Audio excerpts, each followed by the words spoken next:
At my father-in-law's while reading, my mother-in-law ordered me to leave the room. "You're not family," she hissed.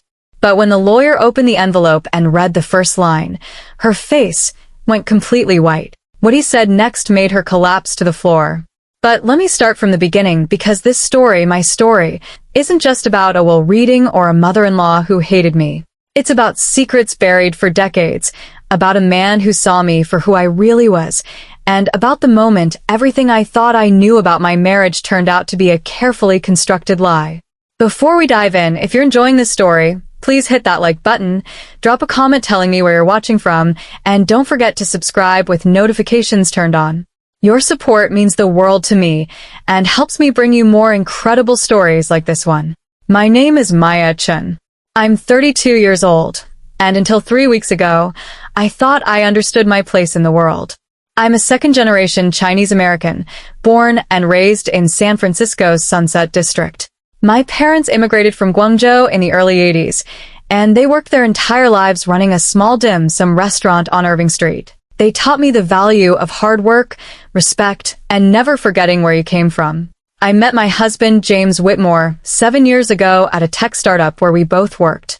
I was a software engineer, one of the few women in a male-dominated field, and I was good at my job. Really good. James was in product management, charming and ambitious, with sandy blonde hair and blue eyes that seemed to light up whenever he smiled. We started dating after a company happy hour where we spent 3 hours talking about everything from coding languages to our favorite childhood movies. He was different from anyone I'd dated before, confident without being arrogant, successful without being pretentious. Or at least, that's what I thought. 6 months into our relationship, James took me to meet his parents at their estate in Atherton, one of the wealthiest zip codes in America. The house was massive, a sprawling Mediterranean-style villa with manicured gardens, a tennis court, and a pool that looked like it belonged in a resort. I was nervous. My parents' restaurant is modest, our family home even more so. I'd never been around this kind of wealth before. James held my hand as we walked up to the front door. "Don't worry," he said. "They're going to love you." He was wrong.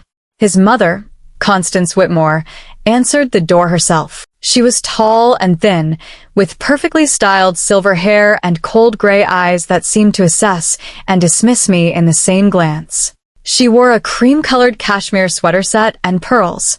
Pearls at 2 in the afternoon. "James, darling," she said, kissing his cheek while her eyes remained fixed on me. "And this must be Maya?" The way she said my name, with that slight pause, like she was trying to remember it or deciding whether it was worth remembering at all, set the tone for everything that followed. "Mom, this is Maya Chen," James said, his voice bright with enthusiasm. "The woman I told you about." "Chinese," Constance said. Not a question, just a statement. Flat. Cold. "Chinese American," I corrected politely, extending my hand. "It's lovely to meet you, Mrs. Whitmore." She looked at my hand like I was offering her a dead fish, but eventually shook it with 2 fingers, barely touching my skin. "Come in, I suppose," she said, turning and walking into the house without another word. James shot me an apologetic look. I forced a smile. His father, William Whitmore, was different. He was in the living room, standing by a massive stone fireplace, and when we entered, his face broke into a genuine smile. "You must be Maya," he said, crossing the room with an easy confidence. He was a big man, tall and broad-shouldered, with kind brown eyes and graying hair. "James hasn't stopped talking about you for weeks." "I'm Bill." He shook my hand firmly, warmly, and I felt some of my nervousness ease. "It's wonderful to meet you, Mr. Whitmore," I said. "Bill, please," he insisted. "Mr. Whitmore makes me feel old. Though, I suppose I am getting there." "You're not old, Dad," James said with a laugh. "Tell that to my knees," Bill joked. Constance had seated herself on a white leather sofa and was watching this exchange with a thin, disapproving line where her mouth should have been.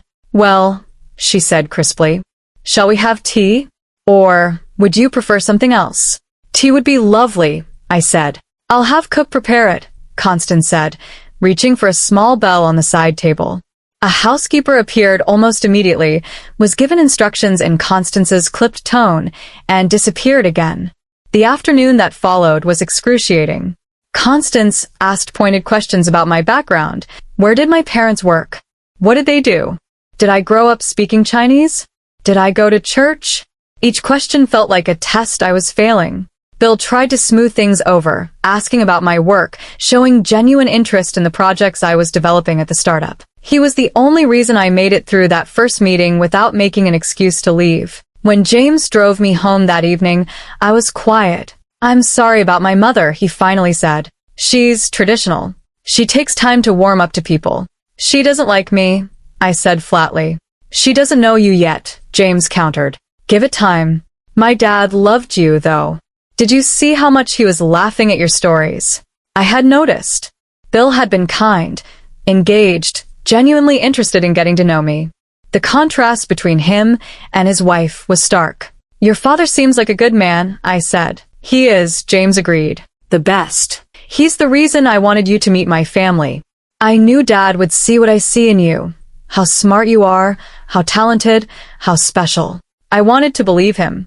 Wanted to believe that Constance would eventually come around, that her coldness was just surprise at meeting someone unexpected. But deep down, I knew the truth. Constance Whitmore had looked at me and seen someone who didn't belong in her world.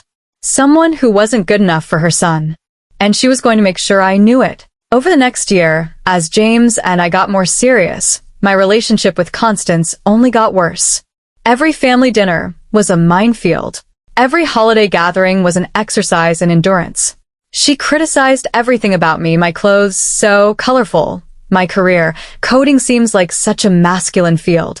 Even my name, Maya, is that Chinese?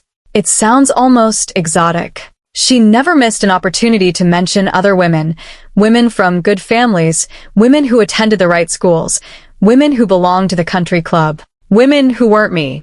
But Bill continued to be my champion. He'd pull me aside at family gatherings, ask about my work, share stories about his own career building a successful import-export business. He seemed genuinely interested in my life, my thoughts, my dreams. "Don't let Constance get to you," he told me once, during a particularly brutal Thanksgiving dinner, where she'd spent an hour talking about how wonderful James's ex-girlfriend Brittany had been. "She's protective of James. It's not about you. It's about her fear of change." "It feels like it's about me," I admitted. Bill's expression grew serious. "Maya, I'm going to tell you something I hope you'll remember. You are exactly the kind of person I'd hoped James would find. You're intelligent, hardworking, and you have integrity. Those things matter more than anything else. Don't ever let anyone, including my wife, make you feel like you're less than you are." Those words meant more to me than he probably knew. In a family where I felt like an outsider, Bill made me feel seen. James proposed on my 27th birthday. We were at a small French restaurant in the city, and he got down on one knee right there in front of everyone. The ring was beautiful, a simple solitaire diamond that caught the light perfectly. "Maya Chen," he said, his voice shaking slightly. "You're the smartest, most amazing woman I've ever met. Will you marry me?" I said yes. How could I not? I loved him. And maybe part of me wanted to prove to Constance that I was worthy, that I could be part of this family. The engagement announcement went out. My parents were thrilled. My friends threw me a surprise party. Everything should have been perfect. Except Constance. She called James the day after the proposal. I was in the room, so I only heard his side of the conversation, but it was enough. "Mom, I love her. It doesn't matter what you think. I'm marrying her." "No, we're not waiting." "Mom, that's not fair. She is good enough. I don't care about Brittany or anyone else." He hung up, his face red with anger and frustration. "What did she say?" I asked, though I wasn't sure I wanted to know. James ran his hand through his hair. "She's just upset. She wanted me to marry someone from our social circle. Someone she knew. She'll get over it. Will she?" I asked quietly. James didn't answer. We got married 6 months later. It was a small ceremony at a vineyard in Napa, just 60 guests. My parents were there, beaming with pride. My friends from college, colleagues from work, James's friends. Bill came, of course, and gave a beautiful toast about love and partnership and finding the right person. Constance came too, but she sat in the back row during the ceremony, her face expressionless. She didn't smile once. She didn't congratulate me. When people took photos, she made sure to stand as far from me as possible. But Bill pulled me into a tight hug after the ceremony. "Welcome to the family, Maya," he said warmly. "I'm so happy my son found you. Don't let anyone tell you that you don't belong here. You do." I held on to those words like a lifeline. Married life was good. Mostly. James was attentive and supportive. We bought a small house in Palo Alto, within walking distance of both our offices. We both got promotions. We talked about starting a family someday when our careers were more settled. But every interaction with Constance was painful. She never called me by name if she could help it. At family dinners, she'd ask James questions about our life, while completely ignoring me sitting right next to him. If I tried to contribute to conversation, she'd change the subject or simply talk over me. Bill noticed. He tried to run interference to make me feel included, but there was only so much he could do. "I'm sorry about Connie," he said to me once, using the nickname no one else was allowed to use. She's set in her ways. She had this picture in her head of what James's life would look like, and when reality didn't match, she couldn't let go of the picture. "Does she hate me because I'm Chinese?" I asked bluntly. I'd been wondering this for years, but had never voiced it directly. Bill sighed. "Partly, maybe. Constance grew up in a very homogeneous environment. Very white, very wealthy, very insulated. She's uncomfortable with anything that challenges that. But Maya, it's not just that. She'd probably hate any woman James married if it wasn't someone she picked herself. You're just an easy target because you're different." "That doesn't make it better," I said. "No," Bill agreed. "It doesn't. But for what it's worth, I think James made the best choice of his life when he married you. And I'm proud to call you my daughter-in-law." Those moments with Bill kept me going through years of Constance's coldness. He became not just a father-in-law, but a friend. Someone who saw me, valued me, treated me like I mattered. When Bill got sick, it happened suddenly. A heart attack at 68. He survived, but the doctors said his heart was weak. He needed to reduce stress, change his diet, take better care of himself. Constance hired nurses and completely took over his care. She controlled his diet, his medication schedule, his visitors. She turned their Atherton home into a hospital ward, sterile and controlled. I tried to visit Bill regularly. I'd bring him books I thought he'd enjoy, tell him about new projects at work, keep him connected to the outside world. He seemed grateful for the company. "You don't have to keep coming," he said one afternoon. "I know Constance makes it difficult. I want to come," I said truthfully. "You've always been so kind to me. I want to be here for you now." Bill smiled. "You're a good woman, Maya. Better than this family deserves." Constance hated my visits. She'd hover in the doorway, making it clear I was unwelcome. She'd interrupt our conversations, insist Bill needed rest, find reasons to cut my time short. But Bill always made sure I knew I was wanted. He'd pat my hand, ask me to come back soon, tell me how much our talks meant to him. 3 months ago, Bill's condition worsened. He was in and out of the hospital. The doctors said his heart was failing. There was nothing more they could do. Constance became even more controlling. She limited visitors to immediate family only, which apparently didn't include me despite the fact that I was married to her son. James tried to push back, but Constance was immovable. "Your father needs rest, not crowds of people exhausting him." "Maya's not a crowd," James argued. "She's his daughter-in-law." "She's not family," Constance snapped. "Not really." Those words cut deeper than anything she'd said before. I wrote Bill letters instead. I told him about my life, about work, about the garden I was trying to grow in our backyard, about how much his kindness had meant to me over the years, about how grateful I was to know him. James said he'd read them to his father. I don't know if he did. 2 weeks ago, Bill passed away. I got the call from James while I was at work. I left immediately, drove to the hospital, but by the time I arrived, he was already gone. Constance was in his room, sitting beside the bed, dry-eyed and composed. James was there too, crying quietly. I stood in the doorway, unsure if I should enter. Constance looked up at me. "You can go now," she said coldly. "Family only." James started to protest, but I shook my head. "It's okay," I said quietly. "I'll wait outside." I sat in the hospital waiting room for 3 hours. Other family members arrived, cousins I'd met once or twice, Constance's sister, some business associates of Bill's. They all went into the room. No one invited me. When James finally emerged, his eyes were red. "I'm so sorry," he said. "I tried to get you in there, but Mom was being impossible. She's taking this hard." "It's fine." I lied. "How are you?" "I don't know," James admitted. "I can't believe he's really gone." We went home that night, and James collapsed onto the couch, exhausted and grief-stricken. I sat beside him, holding his hand, giving him space to mourn. The funeral was 4 days later. It was a massive affair at a historic church in San Francisco, followed by a reception at a country club. Hundreds of people attended, business associates, family friends, distant relatives. I sat in the second row during the service, behind Constance and James. Several people gave eulogies, talking about Bill's business acumen, his generosity, his kindness. Each word was true. Bill had been all of those things. At the reception, Constance held court like a queen, accepting condolences with practiced grace. She was surrounded by people the entire time, playing the role of grieving widow perfectly. I stood to the side, feeling like an intruder at my own father-in-law's funeral. A few people approached me.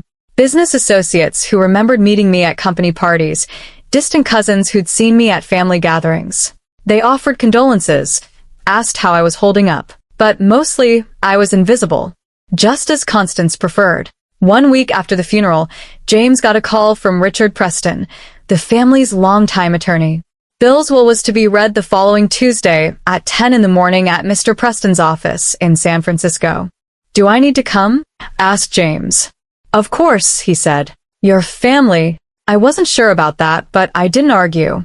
Tuesday morning arrived cold and foggy, typical San Francisco weather. James and I drove to the financial district together, parking in a garage near Mr. Preston's office. The office was in a historic building, all marble floors and dark wood paneling. Old money. Established. The kind of place where the Whitmore family would naturally conduct their business. We took the elevator to the 4th floor. The reception area was elegant but understated, with leather furniture and oil paintings of stern-looking men who were probably founding partners from a century ago. Constance was already there, sitting ramrod straight in a wing chair, dressed in black from head to toe. Her sister, Evelyn, sat beside her, offering quiet support. "James," Constance said, standing to embrace her son. She didn't acknowledge me at all. A few minutes later, more family members arrived. James's younger sister, Caroline, who'd always been cordial but distant with me. A couple of cousins. Bill's brother, Robert, who'd flown in from Boston. At exactly 10 o'clock, a young assistant appeared and invited us into the conference room. It was a large room with a massive mahogany table and high-backed leather chairs. Floor-to-ceiling windows overlooked the city, and morning light filtered through the fog, casting everything in a strange, muted glow. Richard Preston was already seated at the head of the table. He was a distinguished man in his 70s with white hair and a kind face. He'd been the family's attorney for decades and had known Bill since they were young men. "Thank you all for coming," he said solemnly. "I know this is a difficult time. I'll try to make this as quick and painless as possible." Everyone took seats around the table. I moved toward a chair near the end, trying to be unobtrusive, when Constance's voice cut through the room like a knife. "Maya." I turned. Everyone was looking at me. "You need to leave the room," Constance said, her voice icy and absolute. "This is a private family matter." I felt heat rise to my face. James is my husband. I thought. "You're not family," Constance hissed, her gray eyes boring into me. "You never were, and you never will be. This doesn't concern you." James stood up. "Mom, that's ridiculous. Maya is my wife. She has every right to be here." "This is about Bill's estate," Constance said coldly. "She has no claim to anything. There's no reason for her to be present." "That's not the point," James started, but Constance cut him off. "It's exactly the point. Richard, tell her she needs to leave." All eyes turned to the attorney. Richard looked uncomfortable, his kind face troubled. "Mrs. Whitmore," he said carefully, I understand your feelings, but I actually think it would be best if Mrs. Chen stayed. Mrs. Chen, Constance repeated, her voice sharp. Her name is Whitmore now, whether I like it or not. But that doesn't make her family. That doesn't give her any rights to my husband's estate. I want her out of this room. Now. The tension in the room was suffocating. Caroline looked down at her hands. The cousins shifted uncomfortably. Evelyn whispered something to Constance, who shook her head sharply. I felt humiliated, exposed. Like I was a child being scolded in front of the whole class. I'll go, I said quietly. It's fine. I'll wait outside. Maya, no. James reached for my hand, but I pulled away. It's okay, I said, trying to maintain some dignity. I don't want to cause problems. Richard Preston cleared his throat. Mrs. Chun, please. Just stay for a moment. I promise this will make sense shortly. Richard. Constance's voice rose. I am the widow.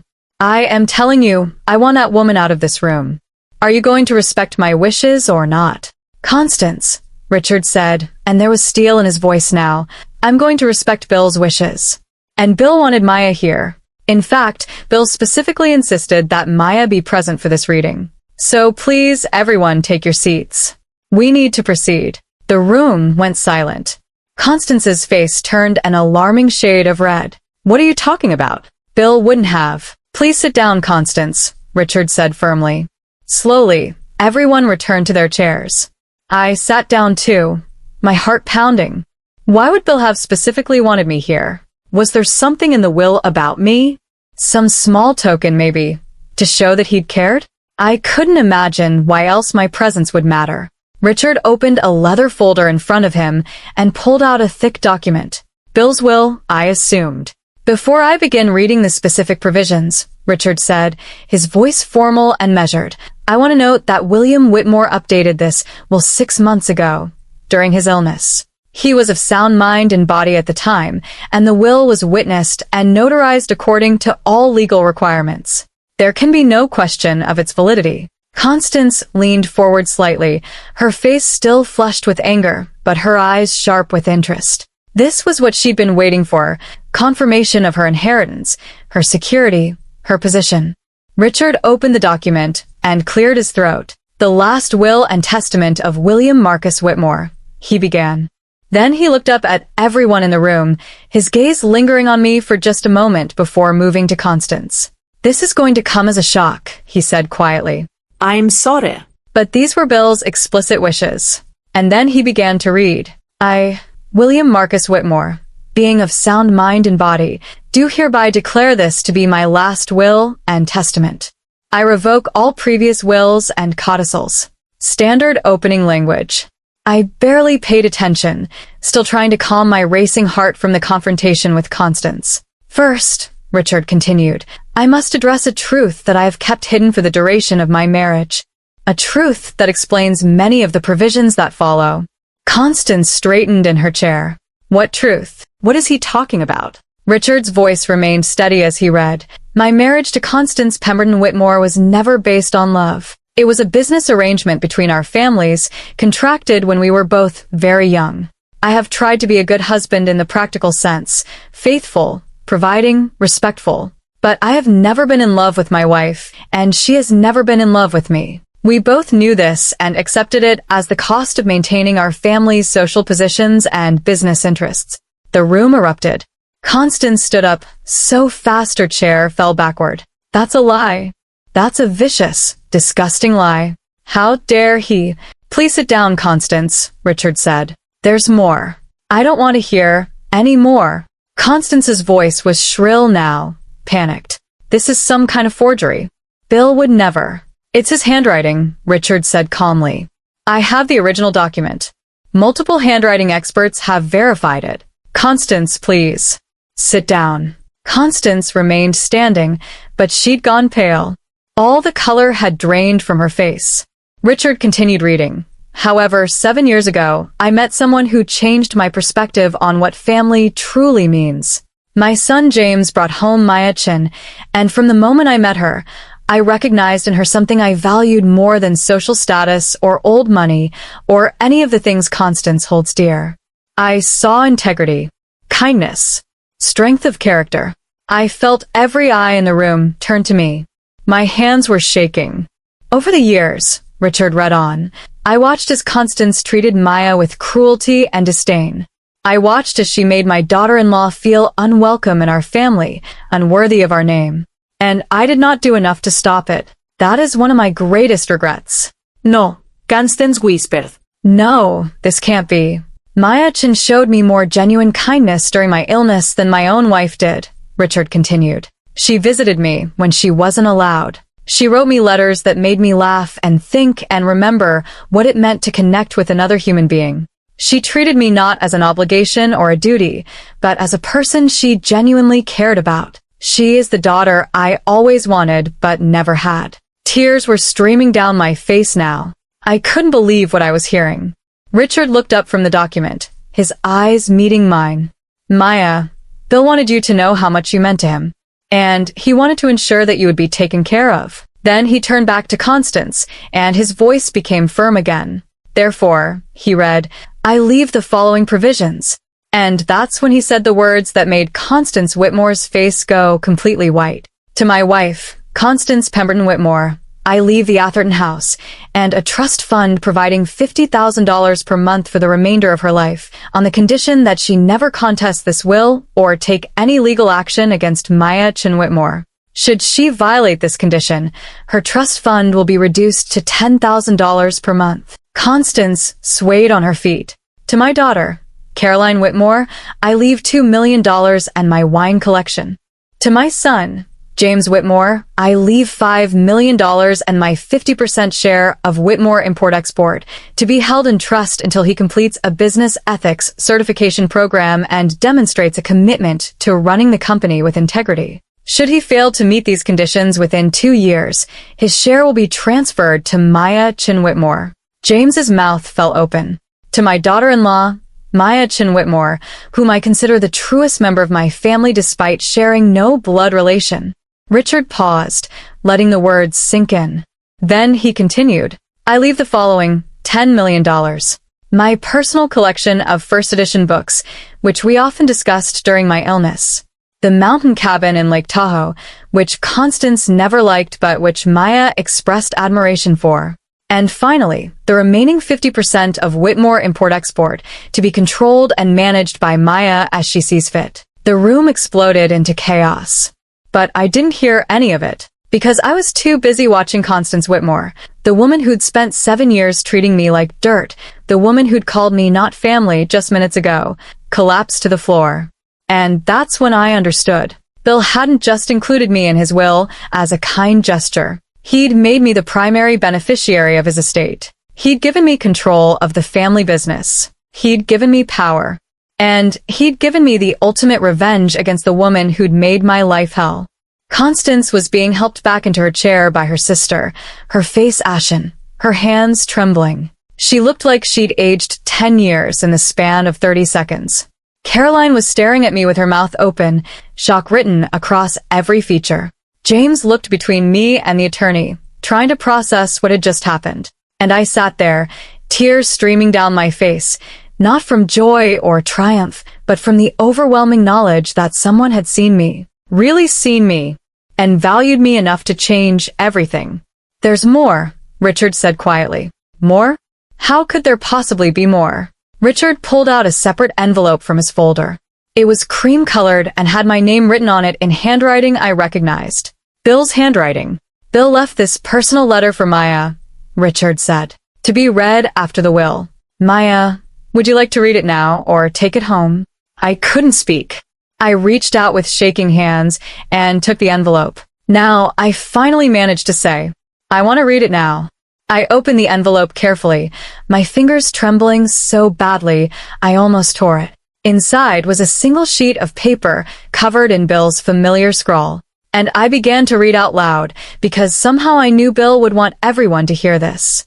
My dear Maya, if you're reading this, then I'm gone, and Richard has just dropped a bomb on my family that I imagine went over about as well as a lead balloon. I'm sorry to put you in this position, but I hope you'll understand why I did it. For 7 years, I watched my wife treat you like you were less than. Like you didn't belong. Like you weren't good enough for our family, our name, our world. And for 7 years, I watched you handle that treatment with more grace and dignity than Constance has shown in her entire life. You never complained to James about his mother, even though I know she made you miserable. You never caused drama at family gatherings, even though you would have been justified in walking out. You never stopped being kind to me, even when being part of this family gave you nothing but pain. That kind of strength, that kind of character, is rare. And it's exactly what this family needs. The truth is, Maya, Whitmore Import-Export is failing. It has been for years. Constance doesn't know. She's never paid attention to the business. But I know. And I know that without fresh vision, new ideas, and someone willing to make hard decisions, the company will be bankrupt within 5 years. James is a good boy, but he lacks discipline. He's always taken the easy path. That's partly my fault for spoiling him. But you, Maya? You're a fighter. You've had to earn everything you've ever gotten. You know what it means to work hard, to sacrifice, to build something from nothing. I'm entrusting you with my legacy not because I want to punish Constance or teach James a lesson, though both of those are happy side effects. I'm doing it because you're the only person I trust to save what I spent my life building. You're going to face resistance. Constance will fight you. The board might question your qualifications. People are going to say terrible things about you, that you seduced me, that you manipulated me, that you're a gold digger who tricked a dying old man. Let them talk. You know the truth. I saw your worth when no one else in my family did. And I'm betting everything I have that you're going to prove me right. Be strong, Maya. Be smart. Be the woman I always knew you were. With all my love and respect, your father-in-law, Bill. By the time I finished reading, I could barely see the paper through my tears. The room was silent. Then Constance's voice, shaking with rage and fear. This is insane. This is absolutely insane. Richard, there must be something we can do. We can contest this. We can prove he wasn't in his right mind. He was completely sound, Richard interrupted. I have medical documentation to prove it. Multiple doctors evaluated him and confirmed his mental competency. Constance, if you contest this will, you lose your trust fund. Is that really what you want? Constance's mouth opened and closed like a fish gasping for air. Furthermore, Richard continued, I should mention that Bill anticipated there might be resistance to these provisions. He asked me to inform everyone that he kept detailed journals documenting family interactions over the years. Those journals include his observations about how Maya was treated by certain family members. Should anyone attempt to challenge Maya's inheritance or make accusations about her character, those journals will be entered into evidence in court. It was a perfect checkmate. Bill had thought of everything. I need air, Constance said, standing on shaky legs. I need to leave. Evelyn, take me home. Constance's sister helped her toward the door. Before leaving, Constance turned back to me, her eyes filled with pure hatred. You, she hissed. You did this. You manipulated him.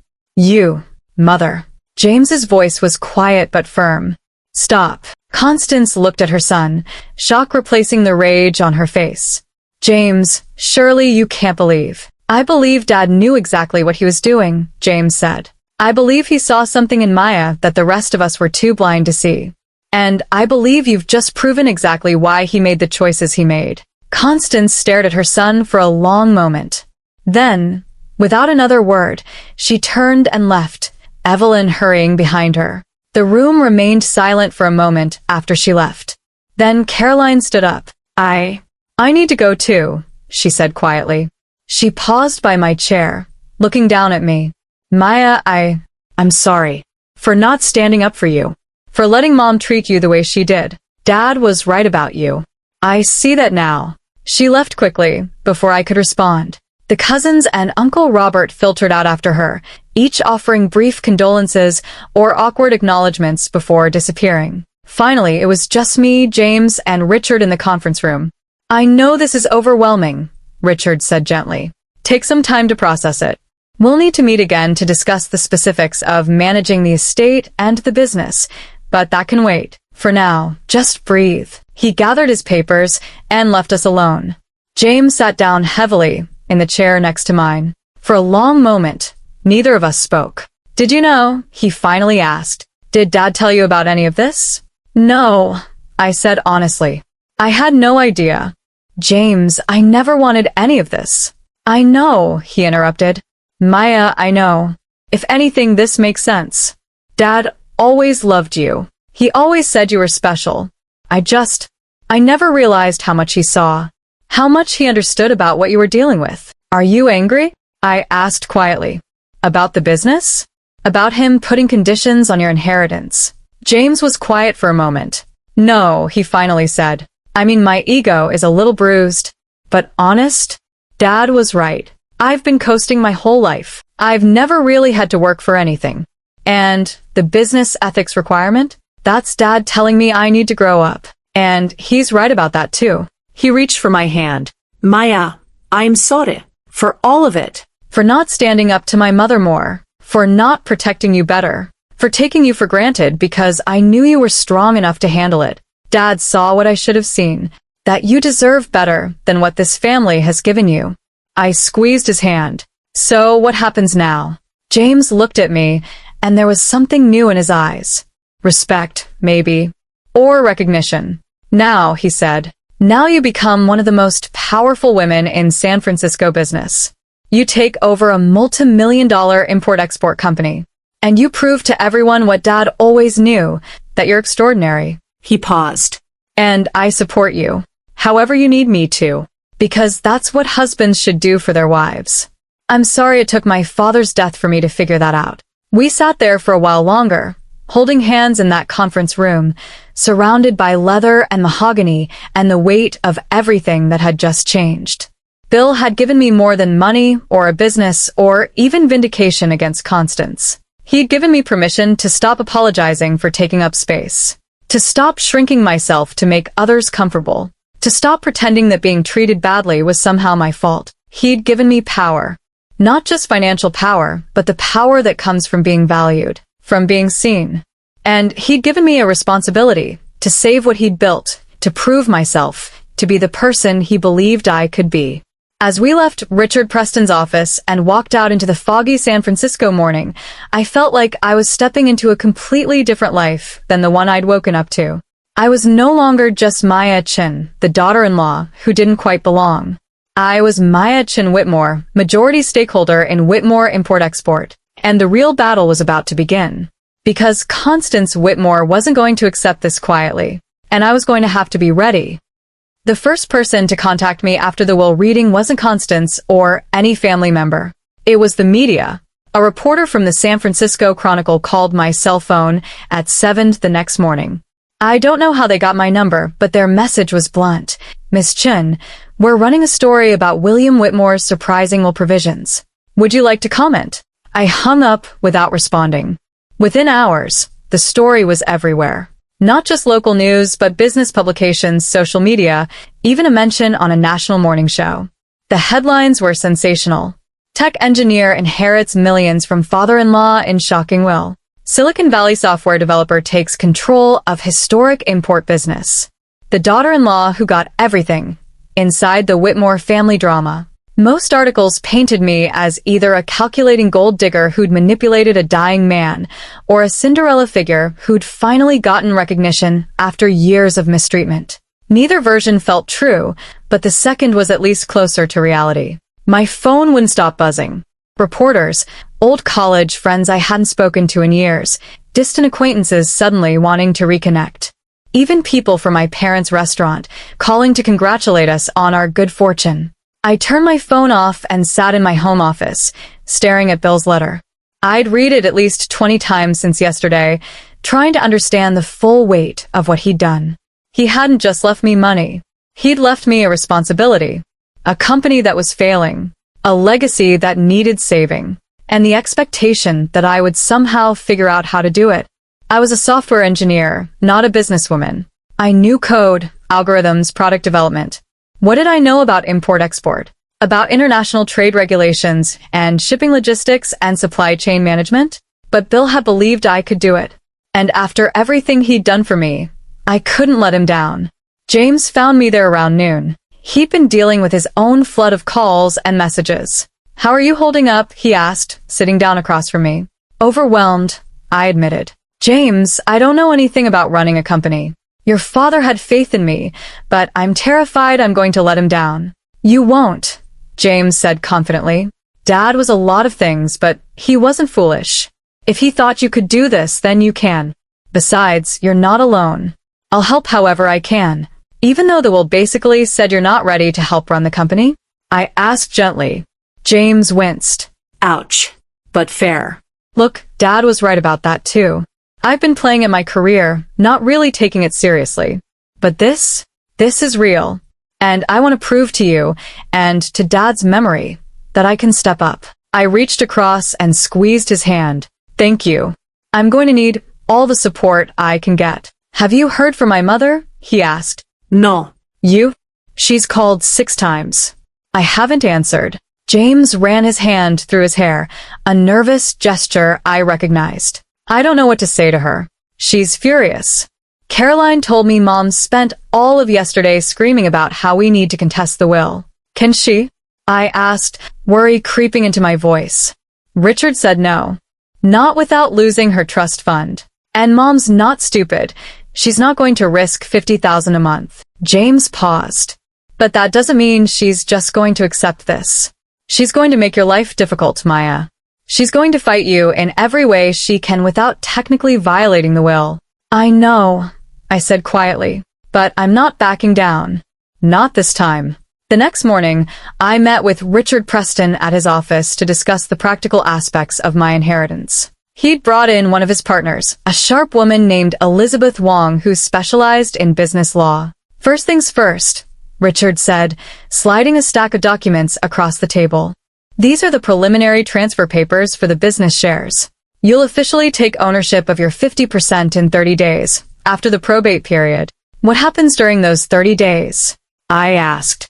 The business continues operating under the existing board structure, Elizabeth explained. Bill had appointed interim management before his death, a COO named David Park who's been with the company for 15 years. He'll keep things running until you're ready to take an active role. And when do I meet this David Park? Today, if you're available, Elizabeth said. He's expecting your call. He knows about the will provisions. I nodded, making a mental note. Now, about the company itself, Richard continued, pulling out a folder thick with financial documents. I'm going to be blunt, Maya. Whitmore Import-Export is in trouble. Bill wasn't exaggerating in his letter. He opened the folder, revealing spreadsheets and graphs that painted a grim picture. Revenue had been declining for 3 years. Profit margins were razor-thin. The company was carrying significant debt. How bad is it? I asked. Without significant changes, the company will be insolvent within 18 months, Elizabeth said. 2 years at most. I felt my stomach drop. Bill left me a sinking ship? He left you a ship that can be saved, Richard corrected. But it's going to take work. Smart decisions. Probably some painful restructuring. Why is it failing? I asked, studying the numbers. Multiple factors, Elizabeth said. The trade landscape has changed dramatically in the last decade. Tariffs, new competitors, shifting supply chains. Bill built the company on relationships and personal connections, but it never really modernized. They're still using outdated systems, inefficient processes. The company has been running on legacy reputation, but that only takes you so far. So what do? First, you learn everything you can about the business, Richard said. Meet with David, tour the facilities, review all the financials. Understand what you're working with. Then, you start making strategic decisions about how to turn it around. And if I can't, I asked quietly, what happens to all the employees if the company goes under? There are 63 people working for Whitmore Import-Export, Elizabeth said. Most of them have been there for over a decade. If the company fails, they lose their jobs, their livelihoods. The weight of that responsibility settled on my shoulders like a physical burden. No pressure, right? I said, trying for humor. Richard's expression softened. Maya, Bill gave you this challenge because he believed in you. Not just your technical skills, but your character. He knew you'd care about those 63 employees. He knew you'd fight to save the company not just for your own benefit, but for theirs. He had more faith in me than I have in myself, I admitted. Then borrow his faith until you find your own, Richard said simply. I left the meeting with a briefcase full of documents and David Park's phone number. I sat in my car in the parking garage for 10 minutes, just breathing before I called him. He answered on the second ring. Maya Whitmore? His voice was professional but warm. Yes. I hope I'm not catching you at a bad time. Not at all. I've been expecting your call. First, let me say, I'm very sorry for your loss. Bill was a good man and a great boss. We all miss him. Thank you, I said. I miss him too. I imagine you have a lot of questions, David said. Would you like to come by the office? I can show you around, introduce you to the team, go over where things stand. That would be great. When's a good time? How about tomorrow morning? Say 9 o'clock.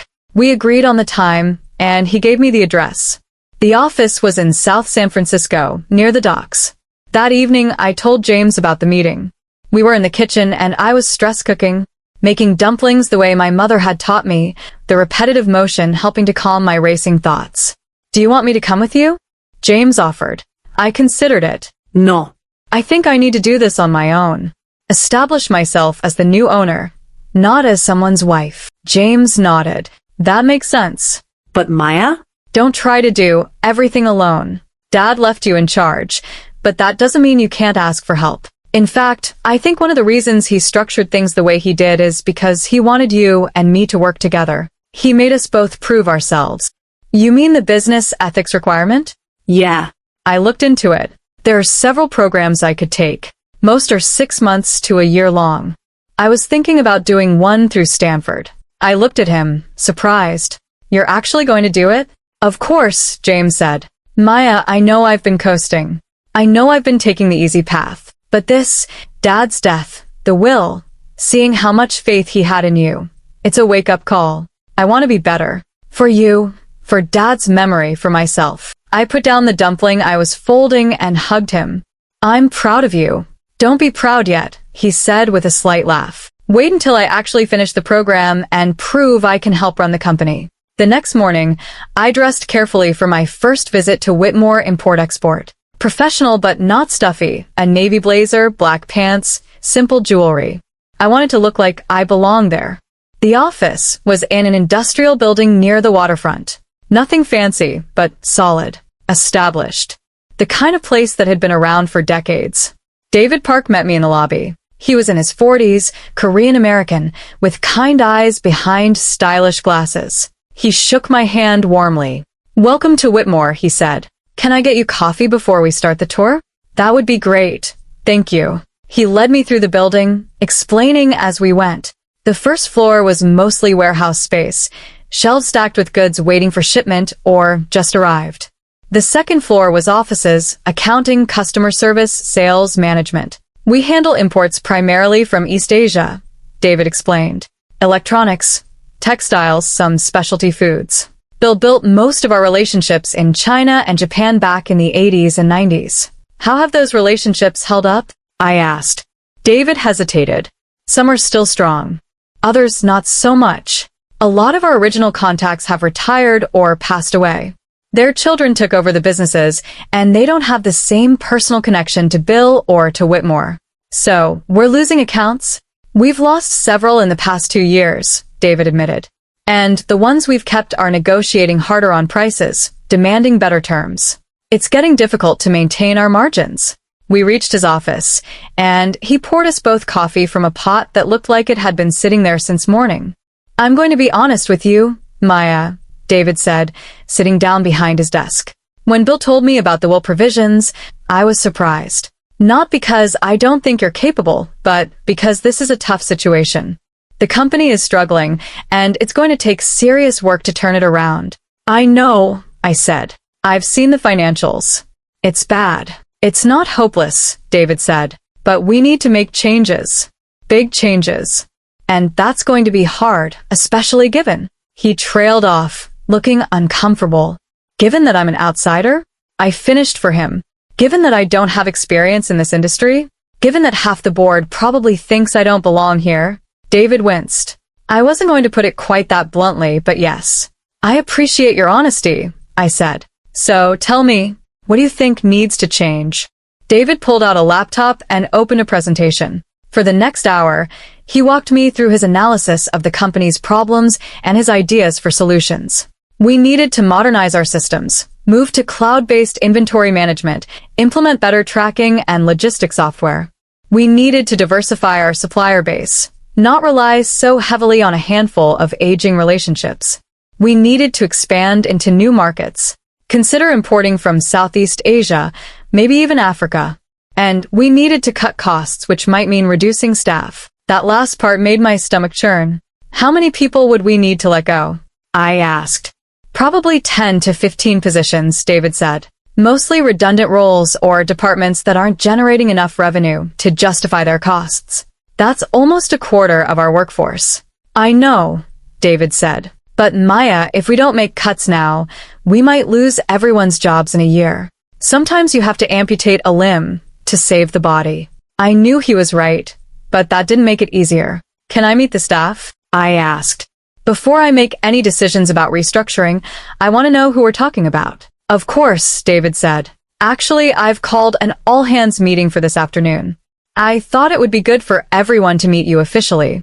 At 2 o'clock, I stood in the warehouse area where 63 employees had gathered. They ranged from early 20s to late 60s, a diverse mix of backgrounds and ethnicities. These were the people whose livelihoods depended on the decisions I would make. David introduced me, explaining that I was Bill's daughter-in-law and the new majority owner. I saw curiosity on some faces, skepticism on others.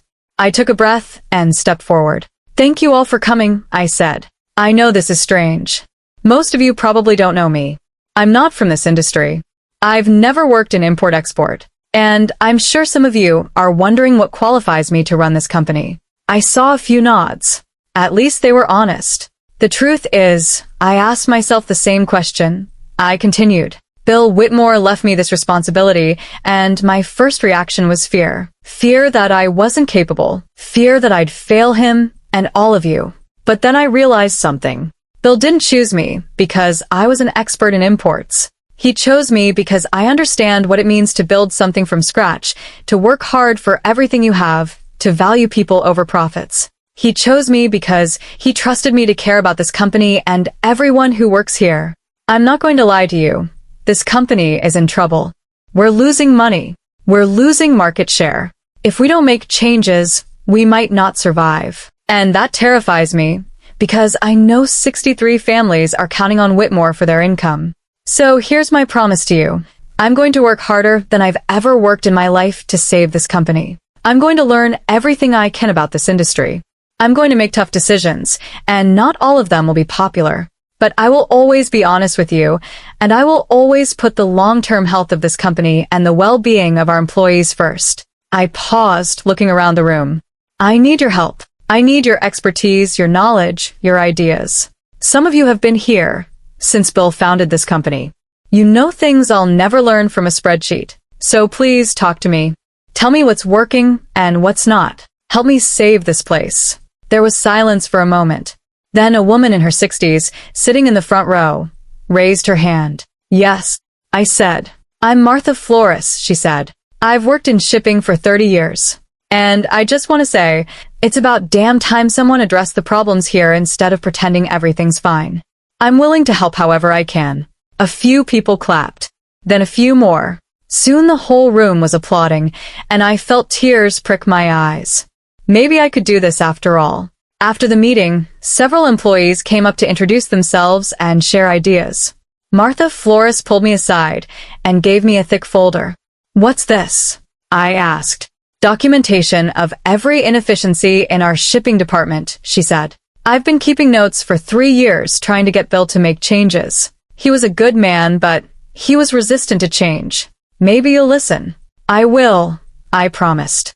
Thank you. By the time I left the office that evening, my head was spinning with information. But I also felt something else, hope. These people wanted the company to succeed. They were willing to work with me, to give me a chance. Now I just had to prove I deserved it. Over the next 2 weeks, I immersed myself in learning the business. I spent every day at the office, arriving early and staying late. I met with every department head, reviewed every process, studied every account.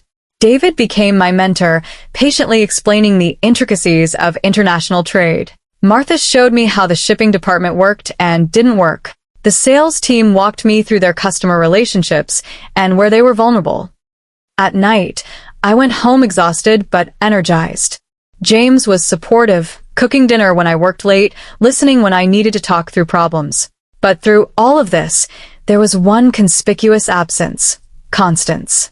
She hadn't reached out to me, hadn't tried to contact James when he was home. According to Caroline, she'd locked herself in the Atherton house and was refusing to see anyone except her sister, Evelyn. "She's in shock," Caroline said when she called me. "I don't think she ever imagined Dad would do something like this." Her whole identity was wrapped up in being Mrs. William Whitmore, mistress of society, guardian of the family legacy. And now, she's just a widow with a trust fund. "How are you doing with everything?" I asked Caroline. "Honestly, I'm relieved," she said. I know that sounds terrible, but Mom's been so controlling my whole life. Now she doesn't have the financial power to dictate everyone's choices. And Maya? I'm sorry for how I treated you, for not being a better sister-in-law. Dad saw something in you that I was too blind to see. "Thank you," I said quietly. "That means a lot. I mean it. If you need anything, support dealing with Mom, help with the company, whatever, let me know."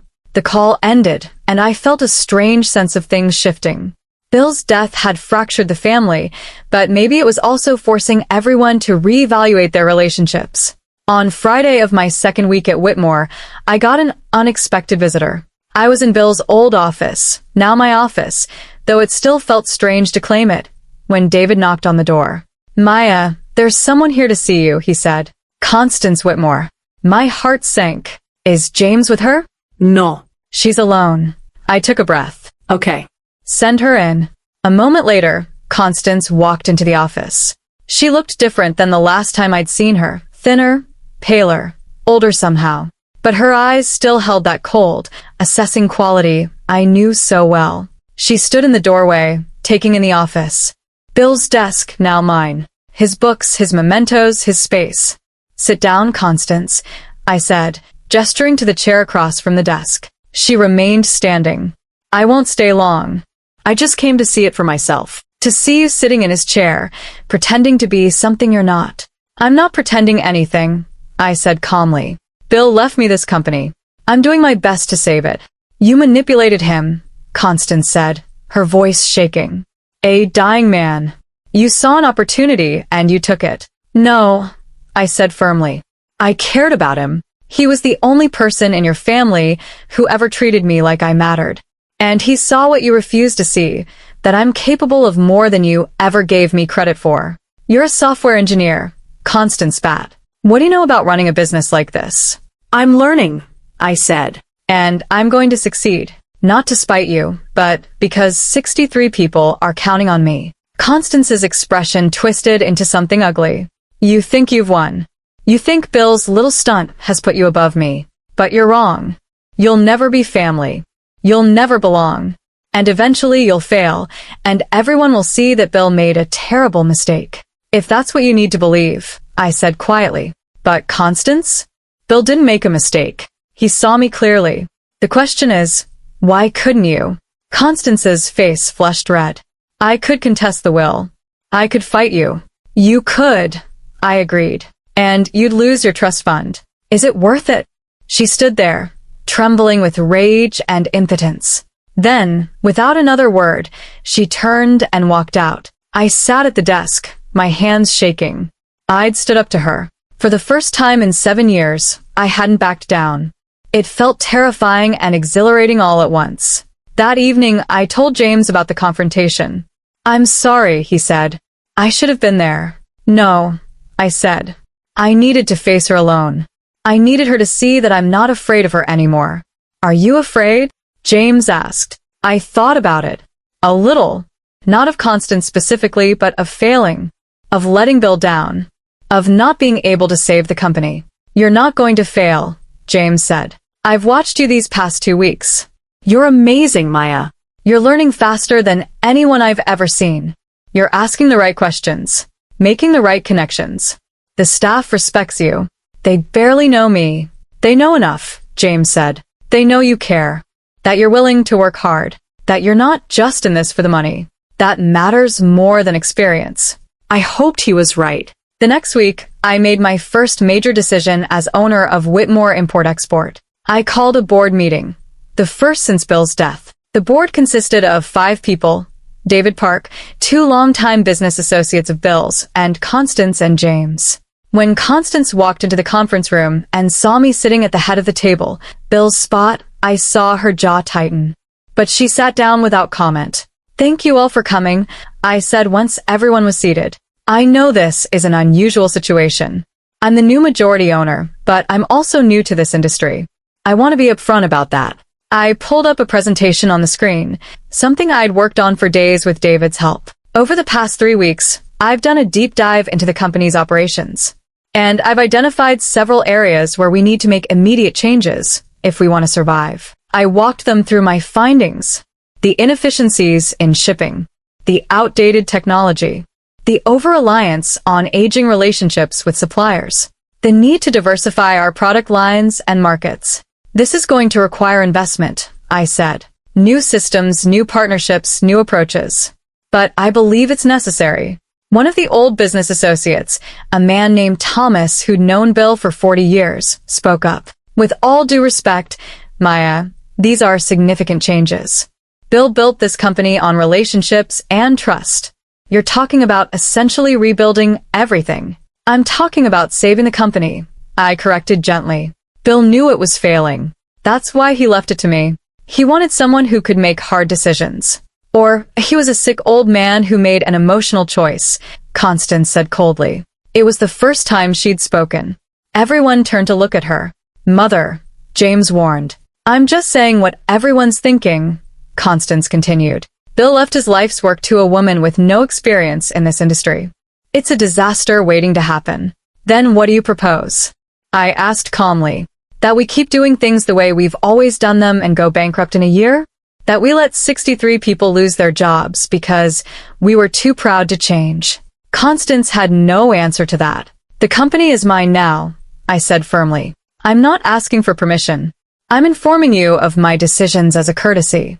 But I am open to input. If anyone has better ideas, I want to hear them." Thomas cleared his throat. "Actually, I think some of these proposals make sense. The technology upgrades especially.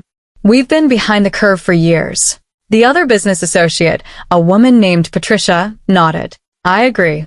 And diversifying our supplier base is smart. We've been too dependent on a few key relationships." David smiled slightly. He'd helped me craft the presentation, but the ideas were ultimately mine. "Let's vote," I said. "All in favor of moving forward with these changes?" David, Patricia, Thomas, and James all raised their hands. Constance sat with her arms crossed, glaring at me. "Motion carries," I said. "We'll begin implementation immediately." After the meeting, Thomas approached me. "You handled that well," he said. "Constance tried to rattle you, and you didn't bite. That takes skill." "Or stubbornness," I said with a slight smile. "In business, they're often the same thing," Thomas said. "Bill was right about you, Maya. You've got guts. Now we'll see if you've got the follow-through." Over the next month, I proved I did. We implemented the new inventory system. We reached out to new suppliers in Vietnam and Thailand. We cut 15 positions, the hardest thing I'd ever done, but offered generous severance and job placement assistance to everyone we let go. Martha Flores became my right hand in the shipping department, implementing changes that cut our processing time by 30%. David worked with our remaining staff to improve efficiency across all departments. And slowly, incredibly, things started to turn around. We landed a major new account with a retail chain that had been courting us for months. One of our old Japanese suppliers, hearing about the changes we were making, renewed their contract. Revenues started to stabilize. It wasn't a miracle turnaround. We were still a long way from being healthy. But for the first time in 3 years, Whitmore Import-Export was moving in the right direction. And I had done that. 2 months after Bill's death, James completed his business ethics certification. He walked into the house with the certificate in hand, grinning like a kid who'd just aced a test. "I did it," he said. 6 weeks of intensive work, but I did it. I hugged him tightly. "I'm so proud of you. Now I can help you with the company," he said. "Really help, not just sit in board meetings." "Actually," I said, I was hoping you might want to take over our e-commerce development. We need to build a stronger online presence, and that's more your area of expertise than mine." James's eyes lit up. "Really? You'd trust me with that?" Of course, I said. We're partners in this, James.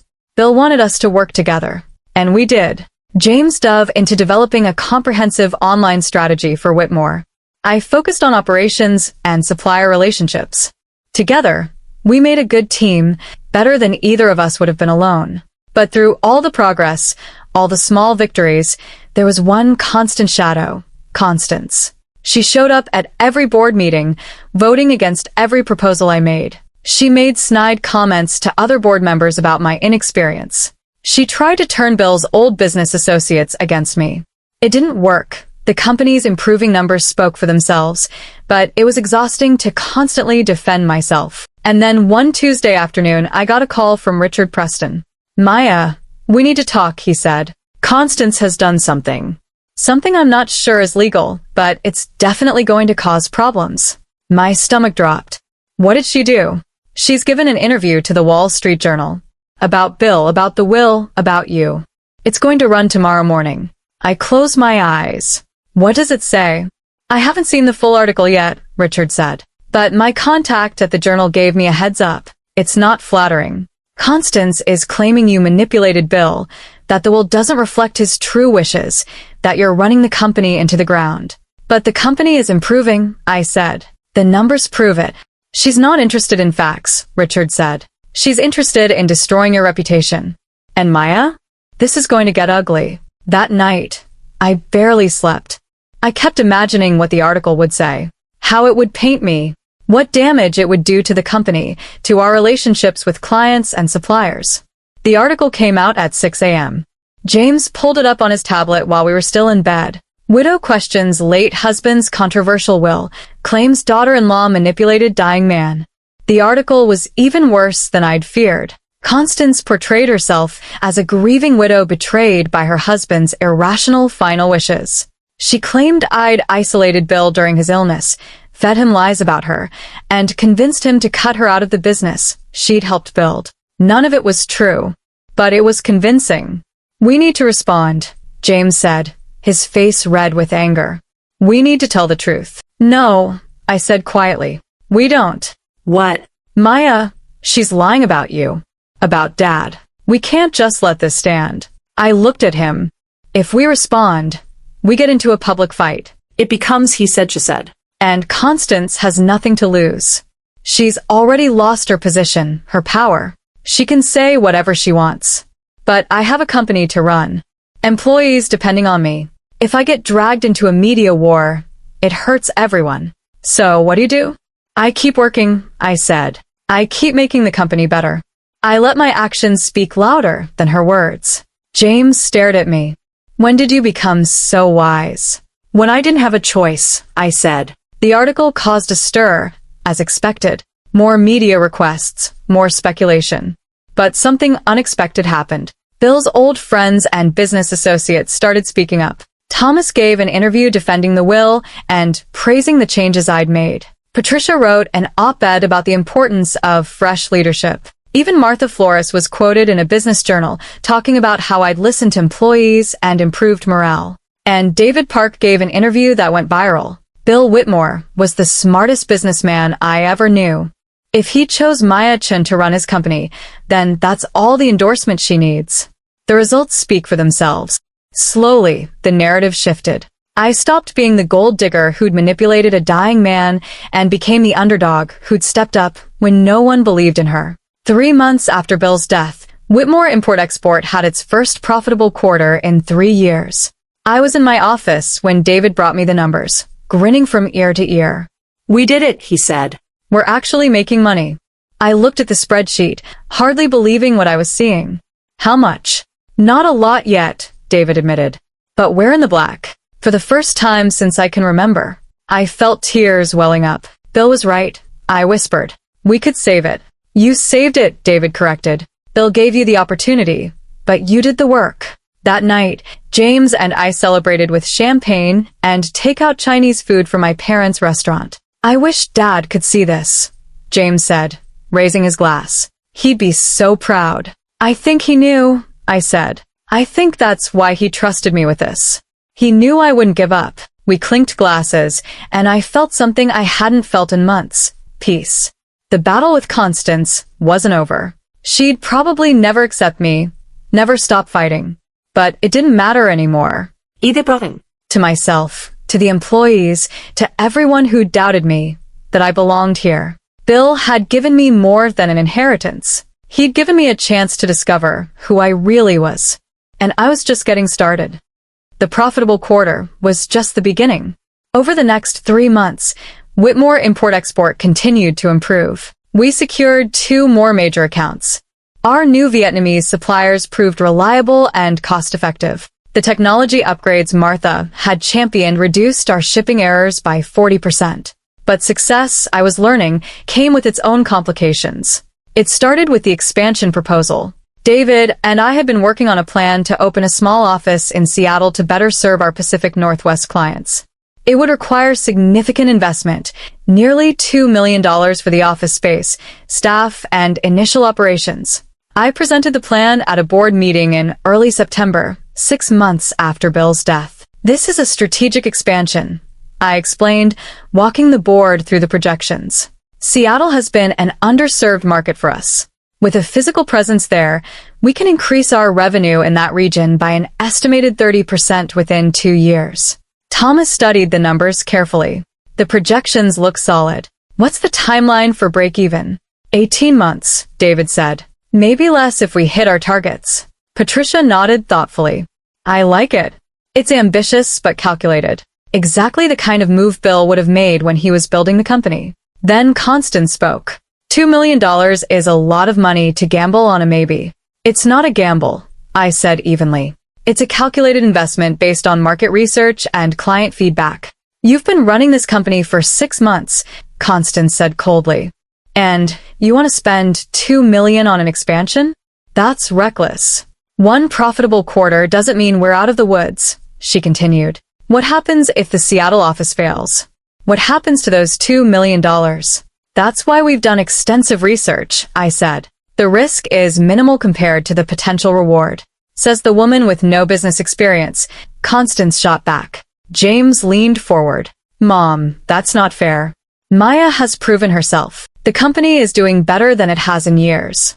Because she's been lucky, Constance snapped. But luck runs out. I took a deep breath, keeping my voice calm. Let's vote. All in favor of the Seattle expansion. David, Thomas, Patricia, and James raised their hands.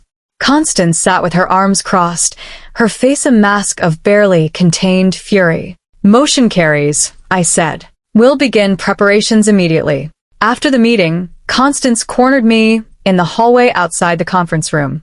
You're going to destroy everything Bill built, she hissed. And when you do, don't come crying to me. I won't, I said quietly.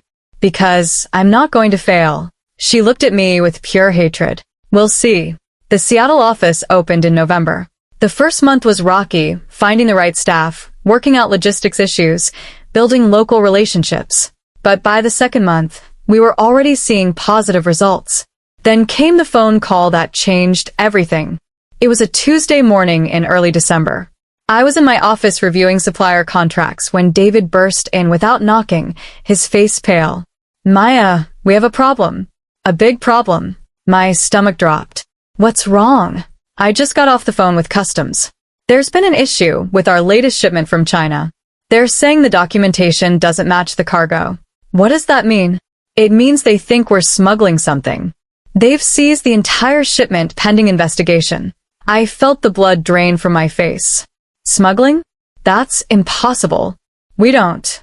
I know, David said. But someone filed a complaint claiming we're importing counterfeit goods and misrepresenting their value to avoid proper tariffs. Who filed the complaint? It's anonymous. But Maya, this could destroy us. If customs finds any irregularities, we could face massive fines, lose our import licenses, maybe even criminal charges. My hands started shaking. But we didn't do anything wrong. Our documentation is always accurate. We follow every regulation. I know, David said, but we still have to prove it. And in the meantime, that shipment is stuck. It's worth over $3 million, and we've already promised that inventory to clients. I close my eyes, trying to think clearly through the panic. Okay. First, we need a lawyer who specializes in customs law. Second, we need to review every single document related to that shipment. Third, we need to notify our clients about potential delays without causing panic. I'm on it, David said. But Maya? There's something else. What? The timing. This complaint was filed the day after our board meeting. The day after we announced the Seattle expansion. Understanding dawned. You think someone on the board filed it? I think it's awfully convenient, David said carefully. Someone who wants to see you fail. Someone who has access to information about our shipments and operations. Constance. It had to be Constance. But I couldn't prove it. And right now, proving who filed the complaint mattered less than clearing our name and getting that shipment released. The next 2 weeks were a nightmare. Our customs lawyer, a sharp woman named Jennifer Lee, worked around the clock reviewing documentation and negotiating with customs officials. Every document checked out perfectly. We hadn't done anything wrong. But the investigation dragged on. And every day that shipment sat in customs was a day we were bleeding money. We'd already paid our Chinese suppliers. We couldn't deliver to our clients. And we were accruing storage fees. I had to call our clients and explain the delay. Some were understanding. Others threatened to cancel their orders and find new suppliers. By the end of the second week, we'd lost 4 accounts and over $500,000 in projected revenue. The board called an emergency meeting. Constance arrived with a smug expression that made my blood boil. This is exactly what I was afraid of, she said before I could even present the situation. Reckless expansion, inexperienced leadership, and now we're facing a customs investigation. This is a disaster. We didn't do anything wrong, I said firmly. Someone filed a false complaint to sabotage us. Oh, please, Constance scoffed. You're going to blame this on a conspiracy? Take responsibility, Maya. You made mistakes and now the company is paying for them. What mistakes? I demanded. Every document is perfect. We followed every regulation to the letter. This is a malicious attack. From whom? Constance asked with mock innocence. Who would want to attack the company? I stared at her, and she stared back with cold satisfaction in her eyes. She knew. She knew I suspected her, and she was daring me to accuse her. Thomas cleared his throat. Regardless of who filed the complaint, what's our current situation? How bad is it? I took a breath and presented the numbers. The lost revenue, the stuck inventory, the mounting storage fees. It was bad. Not catastrophic yet, but if the investigation dragged on much longer, we'd be in serious trouble. What's the plan? Patricia asked. We keep working with our lawyer to clear this up as quickly as possible, I said. We find alternative suppliers for urgent client needs. We tighten our belts and reduce unnecessary expenses until this is resolved. And if it's not resolved? Constance asked. What if customs find something? What if this complaint has merit? It doesn't, I said. And it won't. Because we run a legitimate business.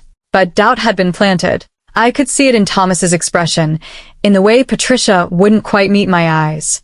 The meeting adjourned without any formal votes, but the damage was done. Constance had succeeded in making the board question my competence. That night, I sat at the kitchen table with financial projections spread out in front of me, trying to figure out how to keep the company afloat if the customs issue wasn't resolved soon. James found me there at midnight, staring at numbers that wouldn't add up the way I needed them to. Come to bed, he said gently. I can't.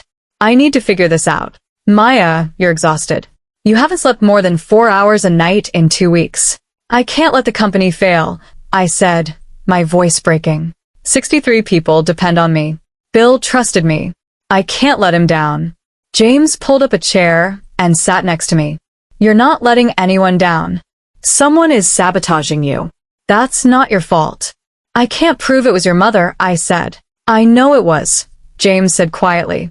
I've known Mom my whole life. This has her fingerprints all over it. The timing, the anonymity, the way she's been acting at board meetings. She's trying to destroy you. What do? You survive, James said. You get through this. And then you make sure she can never do it again. But surviving was easier said than done. The customs investigation finally concluded in early January, nearly 6 weeks after it began. Jennifer Lee called me with the news. "You're cleared," she said. "Customs found no irregularities. All your documentation is perfect. They're releasing the shipment." I nearly cried with relief. Thank God. But Maya, there's something you should know. The customs officer I worked with told me off the record that this complaint was clearly malicious. Someone who knew enough about your operations to make it sound credible, but didn't actually have any evidence. He said it happens sometimes. Competitors or disgruntled former employees trying to cause trouble. Or family members, I said bitterly. "Be careful," Jennifer warned. "If whoever filed this complaint realizes it didn't work, they might try something else." She was right to warn me. 2 weeks later, the Seattle office was broken into. Nothing was stolen, but files were gone through, computers were tampered with. Our office manager, a competent woman named Rachel, was shaken. "It's like they were looking for something specific," she told me over the phone. "They didn't take equipment or petty cash. They went through our client files and accounting records." I reported it to the police, but I knew what this was. Another attack. Another attempt to find something, anything that could be used against me. I hired a security company to upgrade our systems at all offices. Cameras, better locks, alarm systems. It cost money we couldn't really spare, but I couldn't leave us vulnerable. At the next board meeting, I reported both incidents, the customs investigation and the break-in. "Someone is targeting this company," I said, "trying to find dirt that doesn't exist or create problems where there are none." "That's a serious accusation," Constance said. "Do you have any proof?" "The timing is suspicious," Thomas said, looking at Constance. "These incidents have only started happening since Maya took over?" Constance interrupted. "Maybe that tells you something about her leadership, or about someone who wants her to fail," Patricia said sharply. "Constance, we all know you've never accepted Bill's decision. Is it really so hard to believe you might be behind this?" The room went silent. Constance's face turned red. "How dare you? This company is my late husband's legacy. I would never do anything to damage it. Unless damaging it also damages Maya," James said quietly. "Right, Mom?" Constance stood up, her chair scraping loudly against the floor. "I will not sit here and be accused of sabotage. Bill gave Maya this company, and she's running it into the ground all on her own. She doesn't need my help to fail."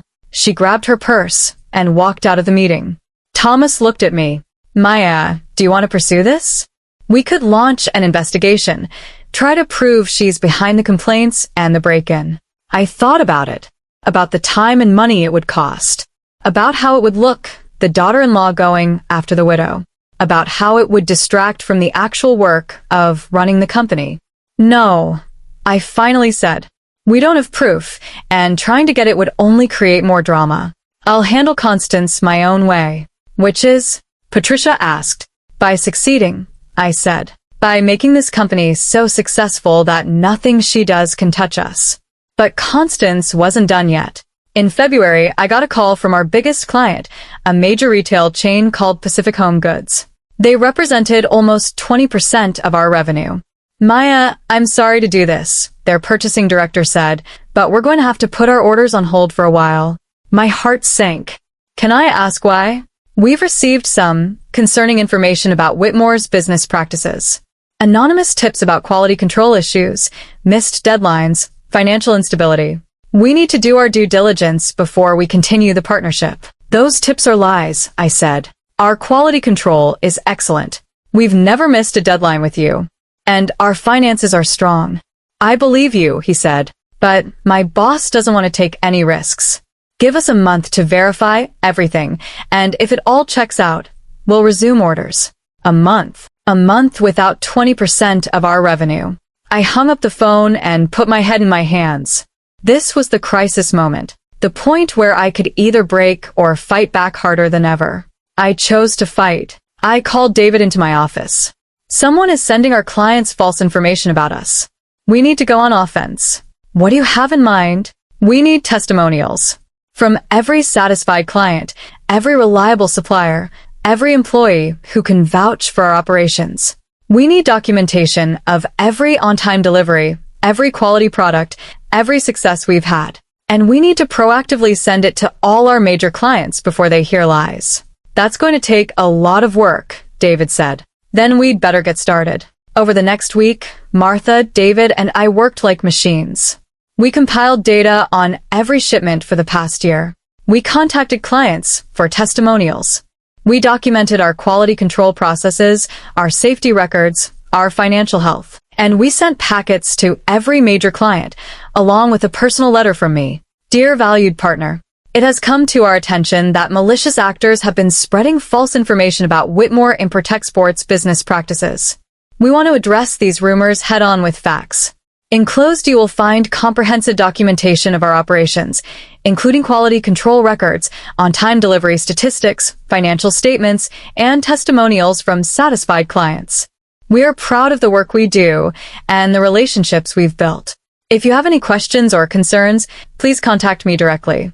We value transparency and open communication with all our partners.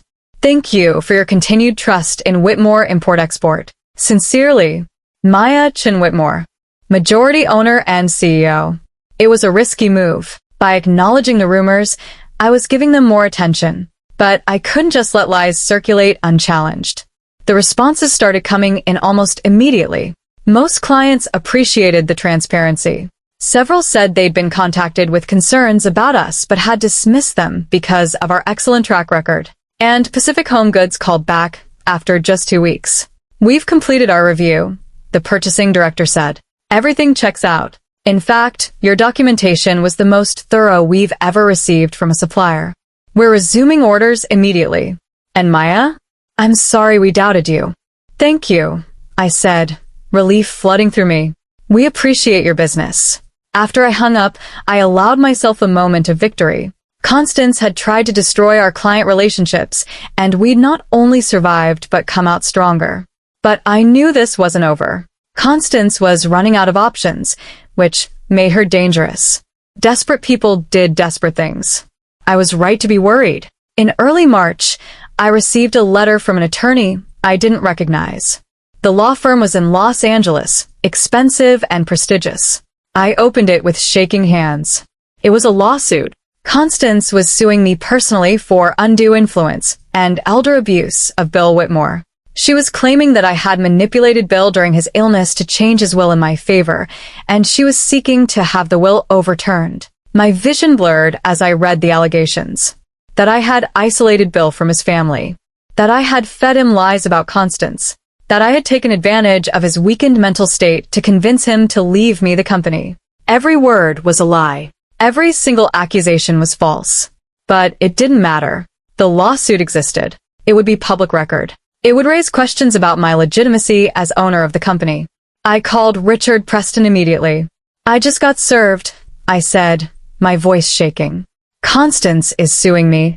I know, Richard said grimly. Her lawyer sent me a copy. Maya, I need you to stay calm. This lawsuit is going nowhere.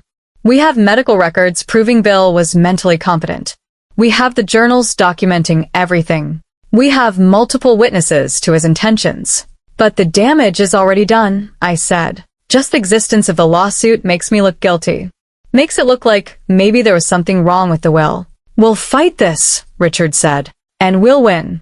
But yes, it's going to be uncomfortable for a while. Uncomfortable was an understatement. The lawsuit made the news. Not front page, but business section. The headlines were damaging. Widow challenges will that left fortune to daughter-in-law, and elder abuse claims in tech executive's estate battle. My phone started ringing again. Reporters wanting comments. Board members wanting explanations. Clients wanting assurance that the company's ownership wasn't in question. I held an emergency board meeting to address the situation. This lawsuit is frivolous, I said. Constance knows she can't win. Bill's mental competency is well documented. His intentions were clear. But she's filing it anyway to damage my reputation and create instability. This violates the terms of the will, Thomas said, looking at Richard. Didn't Bill specify that if Constance took legal action against Maya, she'd lose her trust fund? He did, Richard confirmed. And we'll be filing to reduce her monthly payments from $50,000 to $10,000, as specified in the will. Good, Patricia said. She brought this on herself. But James looked stricken. That's my mother. We're cutting off her income. We're enforcing the terms of your father's will, I said gently. Bill anticipated this exact scenario. He knew Constance might try something like this, and he put protections in place. I know, James said quietly. I never thought she'd actually go this far. The lawsuit moved forward. Constance's lawyers filed motions. Richard filed counter-motions. It was a slow, grinding process that dominated my life for weeks. And through it all, I still had to run the company. The stress was overwhelming. I was working 12-hour days at the office, then coming home to review legal documents until midnight. I wasn't sleeping well. I wasn't eating right. I could feel myself burning out. One night in late March, I was in my home office at 2 a.m, reviewing depositions for the lawsuit, when James found me. Maya, you need to stop, he said. You're going to make yourself sick. I can't stop, I said. If I stop, if I show any weakness, Constance wins. If you work yourself to death, she wins anyway, James pointed out. Come to bed. The depositions will still be there tomorrow. I just need to finish. No, James said firmly. He took the papers out of my hands and closed my laptop. You need to sleep. You need to take care of yourself. Because Maya, you're the strongest person I know, but even you have limits. I felt tears welling up. I'm so tired, James. I'm so tired of fighting. I know, he said, pulling me into a hug. But you're not fighting alone. You have me. You have David and Martha, and the whole team at Whitmore. You have Richard. You have people who believe in you. What if it's not enough? I whispered. What if Constance finds a way to win? She won't, James said, because Bill was right about you. You're extraordinary, and you're going to prove it. The lawsuit came to a head in April. Both sides had filed all their motions. The judge had reviewed all the evidence, and she scheduled a hearing to consider Constance's petition to overturn the will. The courtroom was smaller than I expected. Just me, Richard, Constance, her lawyers, the judge, and a court reporter. Constance's attorney presented their case first. He argued that Bill had been under undue influence, that his mental capacity had been compromised, that the will didn't reflect his true wishes. He called no witnesses, because there were no witnesses to support his claims. Then Richard presented our case. He called the doctors who'd evaluated Bill and found him completely competent. He read excerpts from Bill's journals documenting his decision-making process. He presented testimony from Bill's friends and business associates about his clear intentions. And he called me to testify. I sat in the witness box and told the truth about my relationship with Bill, about how he'd supported me when no one else did, about the letters he'd written me during his illness, about his vision for the company and why he'd trusted me to execute it. Constance's lawyer tried to trip me up, to make me seem calculating or manipulative. But I had the truth on my side, and truth is a powerful thing. When all the testimony was complete, the judge took less than 10 minutes to deliberate. I've reviewed all the evidence presented, she said, and I find no merit to the petitioner's claims. William Whitmore was clearly of sound mind when he updated his will. His intentions were explicit and well documented. The will stands as written. She banged her gavel. Case dismissed. I felt something release in my chest. It was over. The will was safe. My ownership of the company was secure. Constance stood up, her face white with fury. She looked at me across the courtroom, and I saw something in her eyes I'd never seen before. Defeat. She had thrown everything at me, sabotage, lawsuits, public smear campaigns, and I was still standing. More than standing. I was thriving. Outside the courthouse, reporters were waiting. I gave a brief statement. I'm grateful the court recognized the validity of Bill Whitmore's wishes. Now I'm going back to work running the company he trusted me with. That night, James and I celebrated with dinner at an upscale Chinese restaurant in the city. For the first time in months, I felt like I could breathe. It's really over, I said, almost unable to believe it. The lawsuit is done. Constance can't touch me anymore. You did it, James said, raising his glass. You survived everything she threw at you, and you came out stronger. We clinked glasses, and I felt something settle inside me, a sense of having passed through fire and emerged tempered by it. But as I would learn, winning the legal battle was just the beginning. because now came the hardest part, figuring out what came next. The day after the court ruling, Richard's office filed the motion to reduce Constance's trust fund from $50,000 to $10,000 per month, as specified in Bill's will. She'd violated the terms by filing the lawsuit, and now she'd face the consequences. I felt no satisfaction in it, just a kind of sad inevitability. Caroline called me that evening. Maya, I just heard about the trust fund reduction. She's not handling it well. I'm sorry, I said and meant it, but she brought this on herself. Bill was clear about the consequences. I know, Caroline said, and honestly, maybe she needs this. Mom has never faced real consequences for anything in her life. Maybe losing means she'll finally have to change. Or it'll make her even more bitter, I said. Maybe, Caroline admitted, but that's not your problem anymore. You won, Maya. You proved yourself. Now you get to decide who you want to be going forward. After we hung up, I thought about that. Who did I want to be? I'd spent the last 9 months fighting for my legitimacy, fighting for the company, fighting to prove Bill hadn't made a mistake. And I'd won those fights. But winning wasn't the same as building. The next morning, I called a meeting with David, Martha, and the department heads. We've been in survival mode for months, I said. Fighting fires, defending ourselves, just trying to stay afloat. But we're stable now. Profitable. Secure. So I want to ask you all, what's next? Where do we want to take this company? The ideas started flowing. Expanding to more cities. Diversifying our product lines. Investing in green shipping practices. Creating an employee profit-sharing program. I love all of these ideas, I said. But I want to focus on one in particular, the profit-sharing. Bill left me this company, but it doesn't feel right that I'm the only one who benefits from its success. You've all worked so hard. You've stood by me when you could have jumped ship. I want to reward that loyalty. Martha's eyes filled with tears. You're going to share profits with us?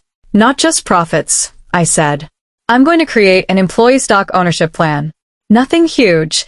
I'll still maintain majority control, but enough that every employee who's been here more than 2 years will own a small piece of the company. The room erupted in excited conversation. This was what I wanted, to build something that valued people, not just profits.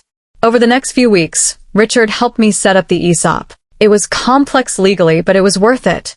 When we announced it to the staff, the response was overwhelming. Bill would be so proud of you, Martha told me, her voice thick with emotion. He always said a company was only as good as the people who worked for it. You're living that. 2 weeks after the court victory, I got an unexpected visitor at the office.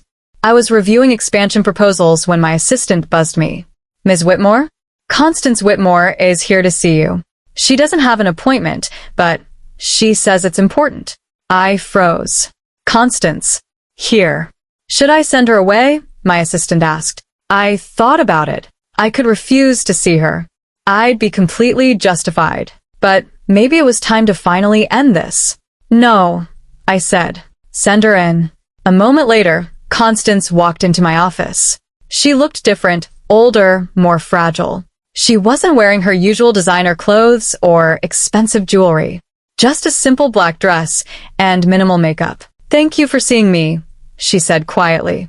I wasn't sure you would. Sit down, I said, gesturing to the chair across from my desk. She sat, her hands folded in her lap. For a long moment, neither of us spoke. I came to apologize, Constance finally said. The words seemed to cost her everything. I said nothing, waiting. I was wrong, she continued. About you. About Bill's decision. About everything.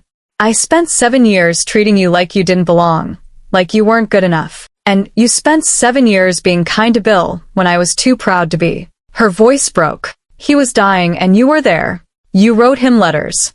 You made him laugh. And I was angry at him. For getting sick. For leaving me. For not being the partner I wanted him to be. You didn't love him, I said quietly. It wasn't a question. No, Constance admitted. We had an arrangement. A socially advantageous marriage. We were friends, I suppose. Partners in building the life we wanted. But love? No. And that was fine when we were young and building our empire together. But when he got sick, when he needed real emotional support, I didn't know how to give it. She looked at me with tears in her eyes. You knew how. You just cared about him as a person. And he saw that. He saw your worth when I was too blind to see anything except that you weren't who I'd imagined for James. Why are you telling me this now? I asked. Because I'm tired, Constance said. Tired of being angry. Tired of fighting. The lawsuit, the sabotage, trying to destroy you, none of it worked. You're still here. The company is thriving. And I'm alone in that big house with nothing but my pride, and pride is cold comfort. She reached into her purse and pulled out an envelope. These are all the passwords and access codes I still had to various Whitmore systems. I'm voluntarily giving them up. I'm resigning from the board. I'm letting go, kropka. I took the envelope, stunned. I don't expect forgiveness, Constance continued. I don't deserve it. But I wanted you to know that Bill was right about you. You are extraordinary. And I was a fool not to see it. She stood up to leave, then paused at the door. For what it's worth, Maya, Bill talked about you constantly in those last months. About how proud he was of you. About how you were the daughter he'd always wanted. I was jealous of that. Of the relationship you had with him that I never did. And I took that jealousy out on you. I'm sorry. And then she was gone. I sat at my desk for a long time, processing what had just happened. Constance had apologized. Actually apologized. I didn't know if it changed anything. Years of cruelty couldn't be erased by one conversation. But it was something. A beginning of closure, maybe. That evening, I told James about Constance's visit. She apologized, he said, shocked. My mother actually apologized? She did. And she resigned from the board. James sat down heavily. I never thought I'd see the day. How do you feel about it? I don't know, I admitted. Part of me is still angry. She put me through hell. But part of me just feels sad. For her. For what she lost by being so bitter. You're a better person than I am, James said. I'm not sure I could be that charitable. I'm not being charitable, I said. I'm just tired of carrying anger. It's exhausting. And Bill wouldn't want me to waste energy on grudges when I could be building something positive. James smiled. He really did choose the right person. With Constance gone from the board and the lawsuit resolved, things at Whitmore finally stabilized. We continued to grow. The Seattle office exceeded expectations. We opened another office in Portland. Revenue increased by 40% year over year. And I discovered I was good at this. Not just managing the company, but leading it. Building a culture where people felt valued. Making strategic decisions that balanced profits with ethics. Creating something sustainable and meaningful. A year after Bill's death, I stood in front of the full staff at our annual company meeting. This has been an incredible year, I said. We've faced challenges that could have destroyed us. But we didn't just survive, we thrived. And that's because of every single person in this room. When Bill left me this company, a lot of people thought he'd made a mistake. That I wasn't qualified. That I'd fail. And honestly, I thought that too sometimes. But he saw something in me I didn't see in myself. He saw potential. And he gave me the opportunity to realize it. Now I want to pass that forward. Starting today, we're launching a scholarship program for children of Whitmore employees. We're partnering with local colleges to provide full tuition scholarships to students pursuing careers in international business. We're also creating a mentorship program where experienced employees can guide newer ones. And we're committing 5% of our annual profits to charitable causes, starting with organizations that help immigrants and first-generation Americans, because that's who many of us are. The applause was thunderous. After the meeting, Martha pulled me aside. Bill would be so proud, she said. Not just of what you've accomplished, but of who you've become. I couldn't have done it without you, I said honestly. Without all of you believing in me when I didn't believe in myself. That night, James and I sat on our back porch, looking up at the stars. Do you ever think about what your life would look like if Bill hadn't left you the company? James asked. Sometimes, I admitted. I'd probably still be coding at some tech company, making good money, having a comfortable life. But this, I gestured at everything around us. This is more than I ever imagined. Bill gave me a purpose. He gave you power, James corrected, but you turned it into purpose. That's all you. I thought about that. About the scared woman I'd been at that reading, being told she wasn't family. About the fighter I'd become, defending the company against sabotage and lawsuits. About the leader I was now, building something meaningful. Bill had given me an opportunity, but I'd done the work.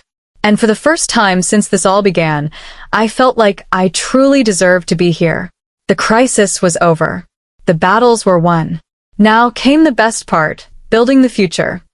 2 years after Bill's death, I stood in front of a room full of business leaders at the Pacific Trade Summit in downtown San Francisco. I was there to give a keynote speech about modernizing traditional import-export businesses in the digital age. The irony wasn't lost on me. 2 years ago, I'd been a software engineer who knew nothing about international trade. Now, I was being asked to share my expertise with industry veterans. When I took over Whitmore Import-Export, I didn't know the difference between a bill of lading and a certificate of origin.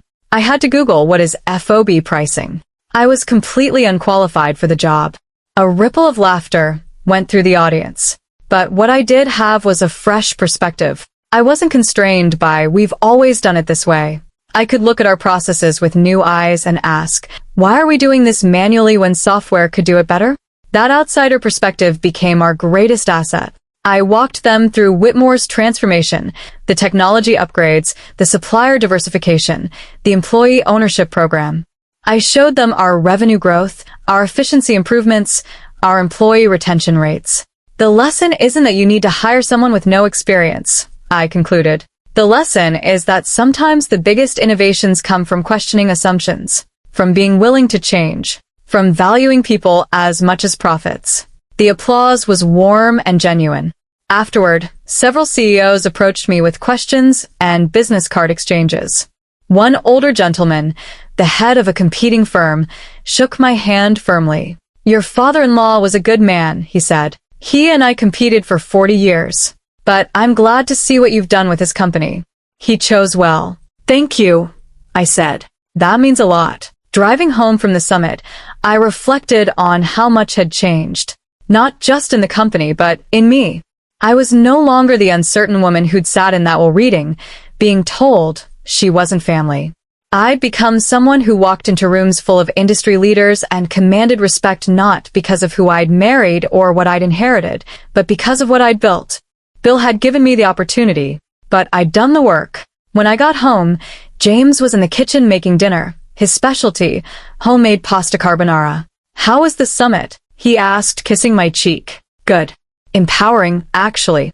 I'm finally starting to feel like I belong in those rooms. You've always belonged, James said. You just needed to believe it. We ate dinner together talking about his day at work. James had completed his business ethics certification and had been working at Whitmore for the past year, heading up our e-commerce and digital marketing divisions. He was good at it, creative, strategic, and finally applying himself fully to something meaningful. I got an email from Caroline today, James said. She and her partner are getting married in June. They want us both in the wedding party. That's wonderful, I said. I'm happy for her. Caroline had come out as gay 6 months after Bill's death, something she'd apparently been hiding for years. Without Constance's controlling presence in her life, she'd finally felt free to be herself. She was now happily engaged to a wonderful woman named Sophia, who worked in environmental law. Caroline said Mom is coming to the wedding, James added carefully.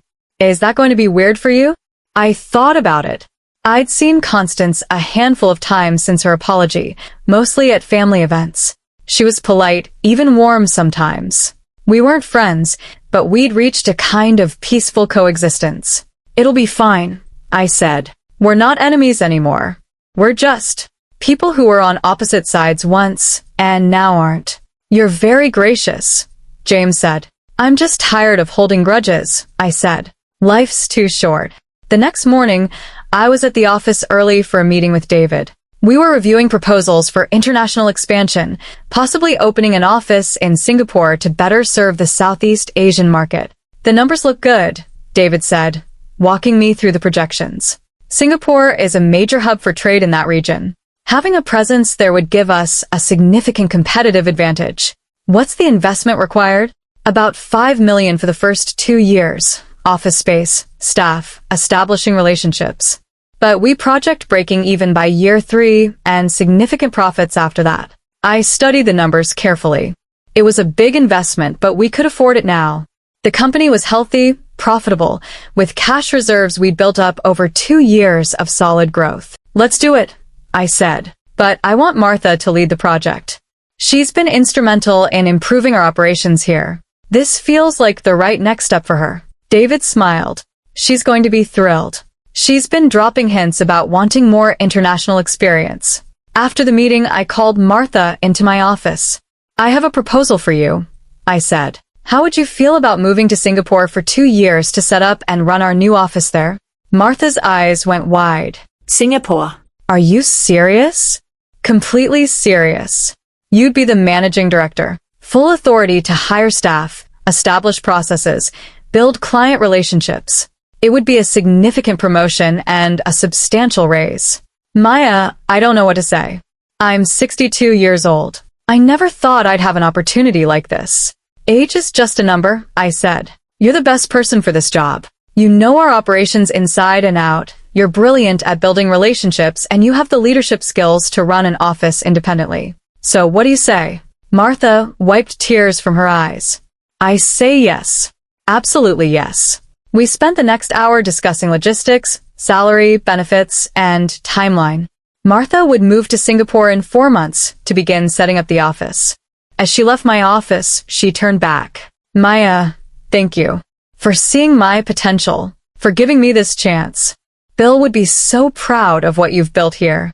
After she left, I sat at my desk, Bill's desk, and felt a deep sense of satisfaction. This was what success really meant. Not just profits or expansion, but creating opportunities for people, helping them reach potential they didn't know they had, Just like Bill had done for me. That evening, I had dinner with my parents at their restaurant. They still ran the dim sum place, though they'd hired more staff and were working less themselves. They were in their 60s now and talking about retirement.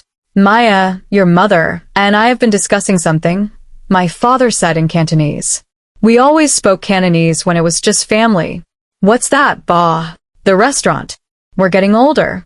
We want to retire, enjoy our grandchildren someday. He winked at that last part, a not-so-subtle hint about when James and I might have kids. We're wondering if you might want to take it over, my mother said. Keep it in the family. I was touched by the offer, but I had to be honest. Ba, I'm honored. But I don't have time to run a restaurant. The import business keeps me busy enough. We know, my father said. We weren't suggesting you run it yourself, but maybe invest? Help us modernize? Find someone good to manage it. I thought about it.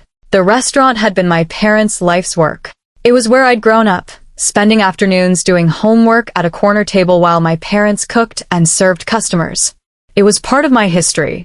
I can do that, I said. Actually, I have an idea. What if we turned it into a small chain? Keep this location as the flagship, but open 2 or 3 more in different neighborhoods. Bring good, affordable dim sum to more people. You could oversee it without having to work the daily operations. My parents looked at each other, then back at me. You would invest that much? My mother asked. It's not just an investment, I said. It's family. And besides, Bill taught me that the best investments are in things you believe in. I believe in your cooking. I believe in keeping this legacy alive. My father's eyes filled with tears. We are so proud of you, Maya. Everything you've accomplished. Everything you've become. I learned from the best, I said, squeezing his hand. Over the next few months, life settled into a new rhythm. The Singapore office preparations were underway. My parents' restaurant expansion was in planning stages. The company continued to grow steadily. And I finally started thinking about the future James and I had put on hold while dealing with all the crises. I want to have a baby, I said to James one night as we were getting ready for bed. He looked up from his book, surprised. Really? Now. Why not now? I asked. The company is stable. We're financially secure. We have good people in place to handle things if I need to take maternity leave. It feels like the right time. James smiled and pulled me close. Then let's make a baby. It took a few months, but the following spring, I got the positive pregnancy test. I told James first, of course. Then my parents, who cried with joy. Then the key people at work, David, Martha, the management team, so they could plan for my eventual maternity leave. And then, surprisingly, I told Constance. She'd invited James and me to lunch at a small cafe in Atherton. It was a peace offering of sorts, a chance to spend time together without the weight of conflict between us. We met on a sunny Saturday afternoon. Constance looked well, healthier than she had in years. Without the burden of controlling everything and everyone, she seemed lighter somehow. "Thank you for coming," she said as we sat down. "I know these lunches are probably awkward, but I appreciate you making the effort." "It's not as awkward as it used to be," I said honestly. We made small talk for a while. Caroline's upcoming wedding, James's work at the company, Constance's volunteer work at a local arts foundation. Then, somewhat impulsively, I shared the news. James and I are expecting a baby. I'm about 3 months along. Constance's face transformed. Pure joy, unguarded and genuine. Oh, Maya. That's wonderful. Truly wonderful. She reached across the table and squeezed my hand. Bill would have been over the moon. He always talked about wanting grandchildren. He did. I asked, surprised. All the time, Constance said. He said he hoped James would marry someone who would give him grandchildren to spoil. Someone who would let him be the fun grandpa. Her eyes grew misty. He would have adored this baby. I wish he could meet them, I said softly. In a way, he will, Constance said. You'll tell stories, show pictures, keep his memory alive. That's a kind of meeting. For the first time since I'd known her, Constance and I connected as women who'd both loved the same man, even in different ways. I want to be a good grandmother, Constance said. If you'll let me. I know I haven't earned it, but I'd like the chance to do better this time. I looked at her, really looked at her. She'd changed. The bitterness was gone. The need to control was gone. What remained was just a woman who'd lost her husband, damaged her relationships, and was trying to rebuild. I'd like that, I said. This baby deserves to know all their grandparents, including you. Constance's eyes filled with tears. Thank you, Maya. For giving me another chance. The months of my pregnancy were surprisingly peaceful. Morning sickness in the first trimester, then smooth sailing. I continued working, though I delegated more as I got bigger and more tired. Martha successfully opened the Singapore office and was thriving in her new role. The restaurant expansion was going well. We'd opened a second location in Oakland that was already popular. The company was on track to have its most profitable year yet. I felt like I was finally living the life Bill had envisioned for me. Not just managing what he'd left, but building something new. Something mine. In October, on a crisp fall evening, I went into labor. James drove me to the hospital, holding my hand and trying not to panic. 12 hours later, our daughter was born. She had a full head of dark hair and her father's blue eyes and a cry that could wake the dead. We named her Lily. Lily Rose Whitmore. The first visitors were my parents, who wept with joy and immediately started arguing about who would get to hold her first. Then Caroline and Sophia, bringing a massive teddy bear and flowers. Then David and Martha, via video call from Singapore, both crying happy tears. And then, to my surprise, Constance arrived. She stood in the doorway of my hospital room, hesitant. I don't want to intrude. I just wanted to bring these.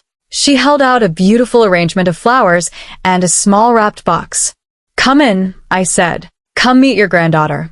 Constance approached the bed slowly, looking down at Lily in my arms.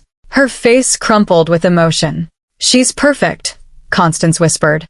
Absolutely perfect. Would you like to hold her? I asked. Constance looked at me with surprise. Are you sure?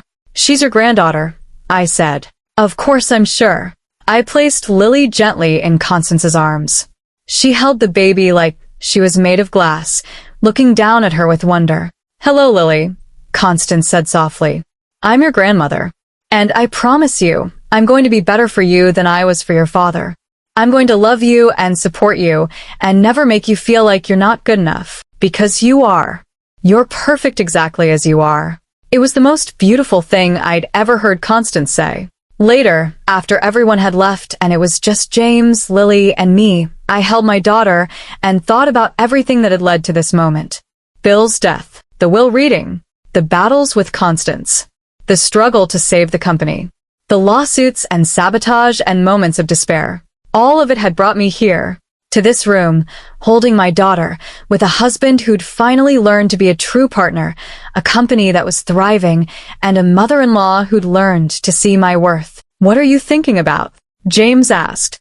"Your father," I said, about how he set all of this in motion, how he saw something in me I didn't see in myself. "He gave you a chance," James said, "but you did the rest."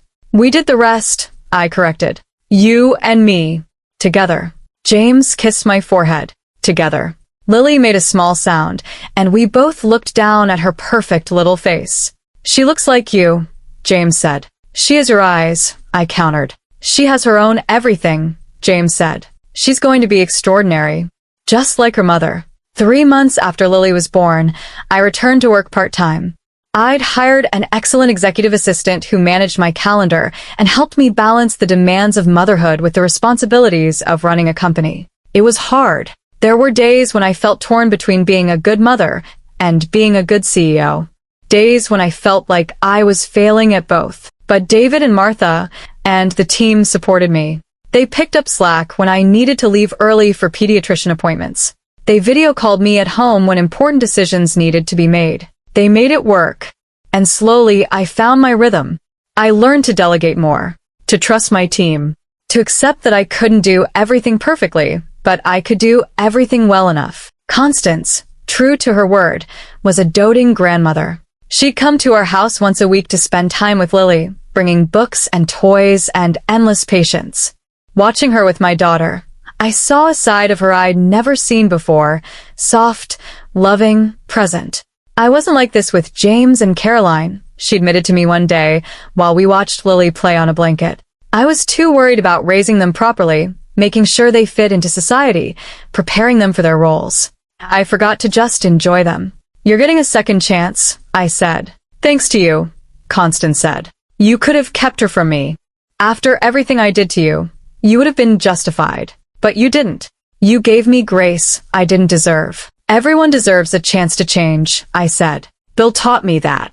On the first anniversary of Lily's birth, James and I hosted a small party at our house. My parents, Caroline and Sophia, David and his wife, Martha via video from Singapore, and Constance. As we sang happy birthday and Lily smashed cake all over her face, I looked around at the people gathered in our home. This was family. Not the family I'd imagined when I married James. Not the family I'd thought I was marrying into. But family nonetheless. Built through struggle. Forged through fire. Stronger because of what we'd overcome. After the party, after everyone had left and Lily was asleep, I went into my home office.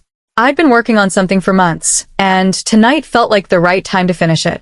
I opened my laptop and pulled up the document I'd been writing. It was a book, my story from the will reading through the transformation of the company. Not for publication, but for Lily, so that someday, when she was old enough to understand, she could read about her grandfather Bill and know what he'd given me, given us. I added one final chapter. "My darling Lily, by the time you read this, you'll be grown. You'll have experienced your own challenges, your own moments of doubt, your own battles. I want you to know that your grandfather Bill, whom you never met but who loved you before you were born, taught me something important. You are not defined by where you come from or what obstacles you face. You are defined by how you respond to those challenges. When Bill left me his company, he didn't just give me wealth or power. He gave me permission to be extraordinary, to stop apologizing for taking up space, to stop shrinking myself to make others comfortable, to believe in my own worth. I hope I can give you the same gift. I hope you grow up knowing, deep in your bones, that you are extraordinary, not because of what you achieve or who you become, but simply because you are you. And I hope that when you face your own battles, because you will face them, you remember that strength isn't about never falling down. It's about getting back up. It's about keeping going when everything in you wants to quit. Your grandfather saw something in me when no one else did. I see that same something in you. And I want you to see it in yourself. Be brave, my darling girl. Be kind. Be strong. Be exactly who you are meant to be. You come from a long line of fighters. Your great-grandparents who immigrated to this country with nothing, your grandmother who ran a restaurant for 40 years, your grandfather Bill who built a company from scratch, and yes, your mother who learned to lead when she didn't think she could. But you are not just the product of our struggles. You are your own person, with your own path to forge. I can't wait to see who you become. With all my love, your mother. I saved the document and closed my laptop. Someday, Lily would read it. Someday, she'd understand. But for now, she was just a 1-year-old who loved her stuffed elephant and laughed when her father made silly faces. And that was enough. 3 years after Bill's death, Whitmore Import-Export celebrated its 75th anniversary. We hosted a gala at a beautiful venue overlooking San Francisco Bay, inviting employees, clients, business partners, and friends. I wore a deep blue dress that my mother had helped me pick out. James looked handsome in his tuxedo. Lily, now 3 years old, wore a fancy dress and kept trying to take off her shoes. During the dinner, I was asked to give a speech. I stood at the podium, looking out at the room full of people who'd become like family. 75 years ago, William Whitmore founded this company with a vision. To connect people across oceans, to bring goods and cultures together, to build bridges between worlds. For decades, he built this company on relationships, trust, and integrity. 3 years ago, he left that company to me. And I won't lie, I was terrified. I didn't know if I could live up to his legacy. I didn't know if I deserved the trust he'd placed in me. But what I've learned over these 3 years is that legacy isn't about maintaining what was. It's about honoring the spirit of what was while building what comes next. Bill built this company on relationships and trust. We've kept that foundation while adding new technology, new markets, new opportunities. Bill valued integrity above profits. We've kept that value while also valuing our employees, our community, our planet. This anniversary isn't just about celebrating 75 years of history. It's about celebrating the people who make Whitmore what it is. Every employee who shows up and does excellent work, every client who trusts us with their business, every partner who believes in our vision. Bill once told me that a company is only as good as the people who work for it. He was right. And I'm grateful every day for the extraordinary people who work for this company, who've supported me through challenges, who've helped build something we can all be proud of. So, here's to 75 years of Whitmore Import-Export. And here's to the next 75, which I believe will be even better than the first. The applause was thunderous. As I returned to my seat, Constance caught my eye from across the room. She raised her glass to me in a silent toast. I raised mine back. We'd come so far, she and I, from bitter enemies to not quite friends, but something like family. Something built on mutual respect and hard-won understanding. Later in the evening, after Lily had fallen asleep on James's shoulder and the party was winding down, I stepped outside onto a balcony overlooking the bay. The Golden Gate Bridge was lit up in the distance, and the air was cool and crisp. I thought about Bill. About the man who'd seen me for who I really was when his own wife couldn't. About the father-in-law who'd become a father in every way that mattered. Thank you, I whispered to the night sky. Thank you for believing in me. Thank you for giving me a chance. I hope I've made you proud. A hand touched my shoulder. James had come out to join me, Lily still sleeping against his chest. Dad would be incredibly proud, he said softly, somehow knowing exactly what I was thinking. Not just of what you've accomplished, but of who you are. The kindness you've shown, Mom, the way you've led the company, the family we're building. All of it. I hope so, I said. I know so, James said. And Maya? I'm proud of you too. I know I don't say it enough, but watching you over these past 3 years, watching you become this incredible leader and mother and person, it's been the privilege of my life. I leaned against him, careful not to wake Lily. We stood there for a moment, our little family looking out at the city Bill had loved. This was what success looked like. Not just the thriving company or the financial security or the public recognition. But this, standing with the people I loved, knowing I'd fought for something meaningful and won. Bill had given me more than an inheritance. He'd given me a chance to discover who I could be. To transform from someone who felt like she didn't belong into someone who knew, with absolute certainty, that she did. At that Will reading 3 years ago, Constance had told me I wasn't family. She'd been wrong. I was family. Not because of blood or marriage or even Bill's will, though that had helped. I was family because I'd earned it, because I'd fought for it, because I'd proven that family isn't just about who you're born to or who you marry. It's about who shows up, who cares, who stays when things get hard. And I had shown up every single day. Even when it was terrifying. Even when I didn't know what I was doing. Even when everyone told me I couldn't do it. I'd shown up, and I'd proven them wrong. The little girl who'd grown up in her parents' dim sum restaurant, the woman who'd been made to feel like an outsider in her own marriage, had become the CEO of a 75-year-old company. A mother. A leader. Someone who belonged. And I'd done it not by changing who I was, but by finally believing I was enough. That was Bill's real gift to me. Not the company or the money or the power, but the belief that I deserved it all. Did you enjoy this story? I'd love to hear your thoughts. Drop a comment below telling me where you're watching from and what part of Maya's journey resonated with you most. If this story touched your heart, consider sending a super thanks to help me continue bringing you stories about strength, resilience, and triumph. Don't forget to check out the other stories on my channel. There are so many more incredible journeys waiting for you. Subscribe if you haven't already, hit that notification bell, and I'll see you in the next story. Thank you for being here. Thank you for listening. Thank you for being part of this community where we celebrate stories of people who refuse to give up with love and respect.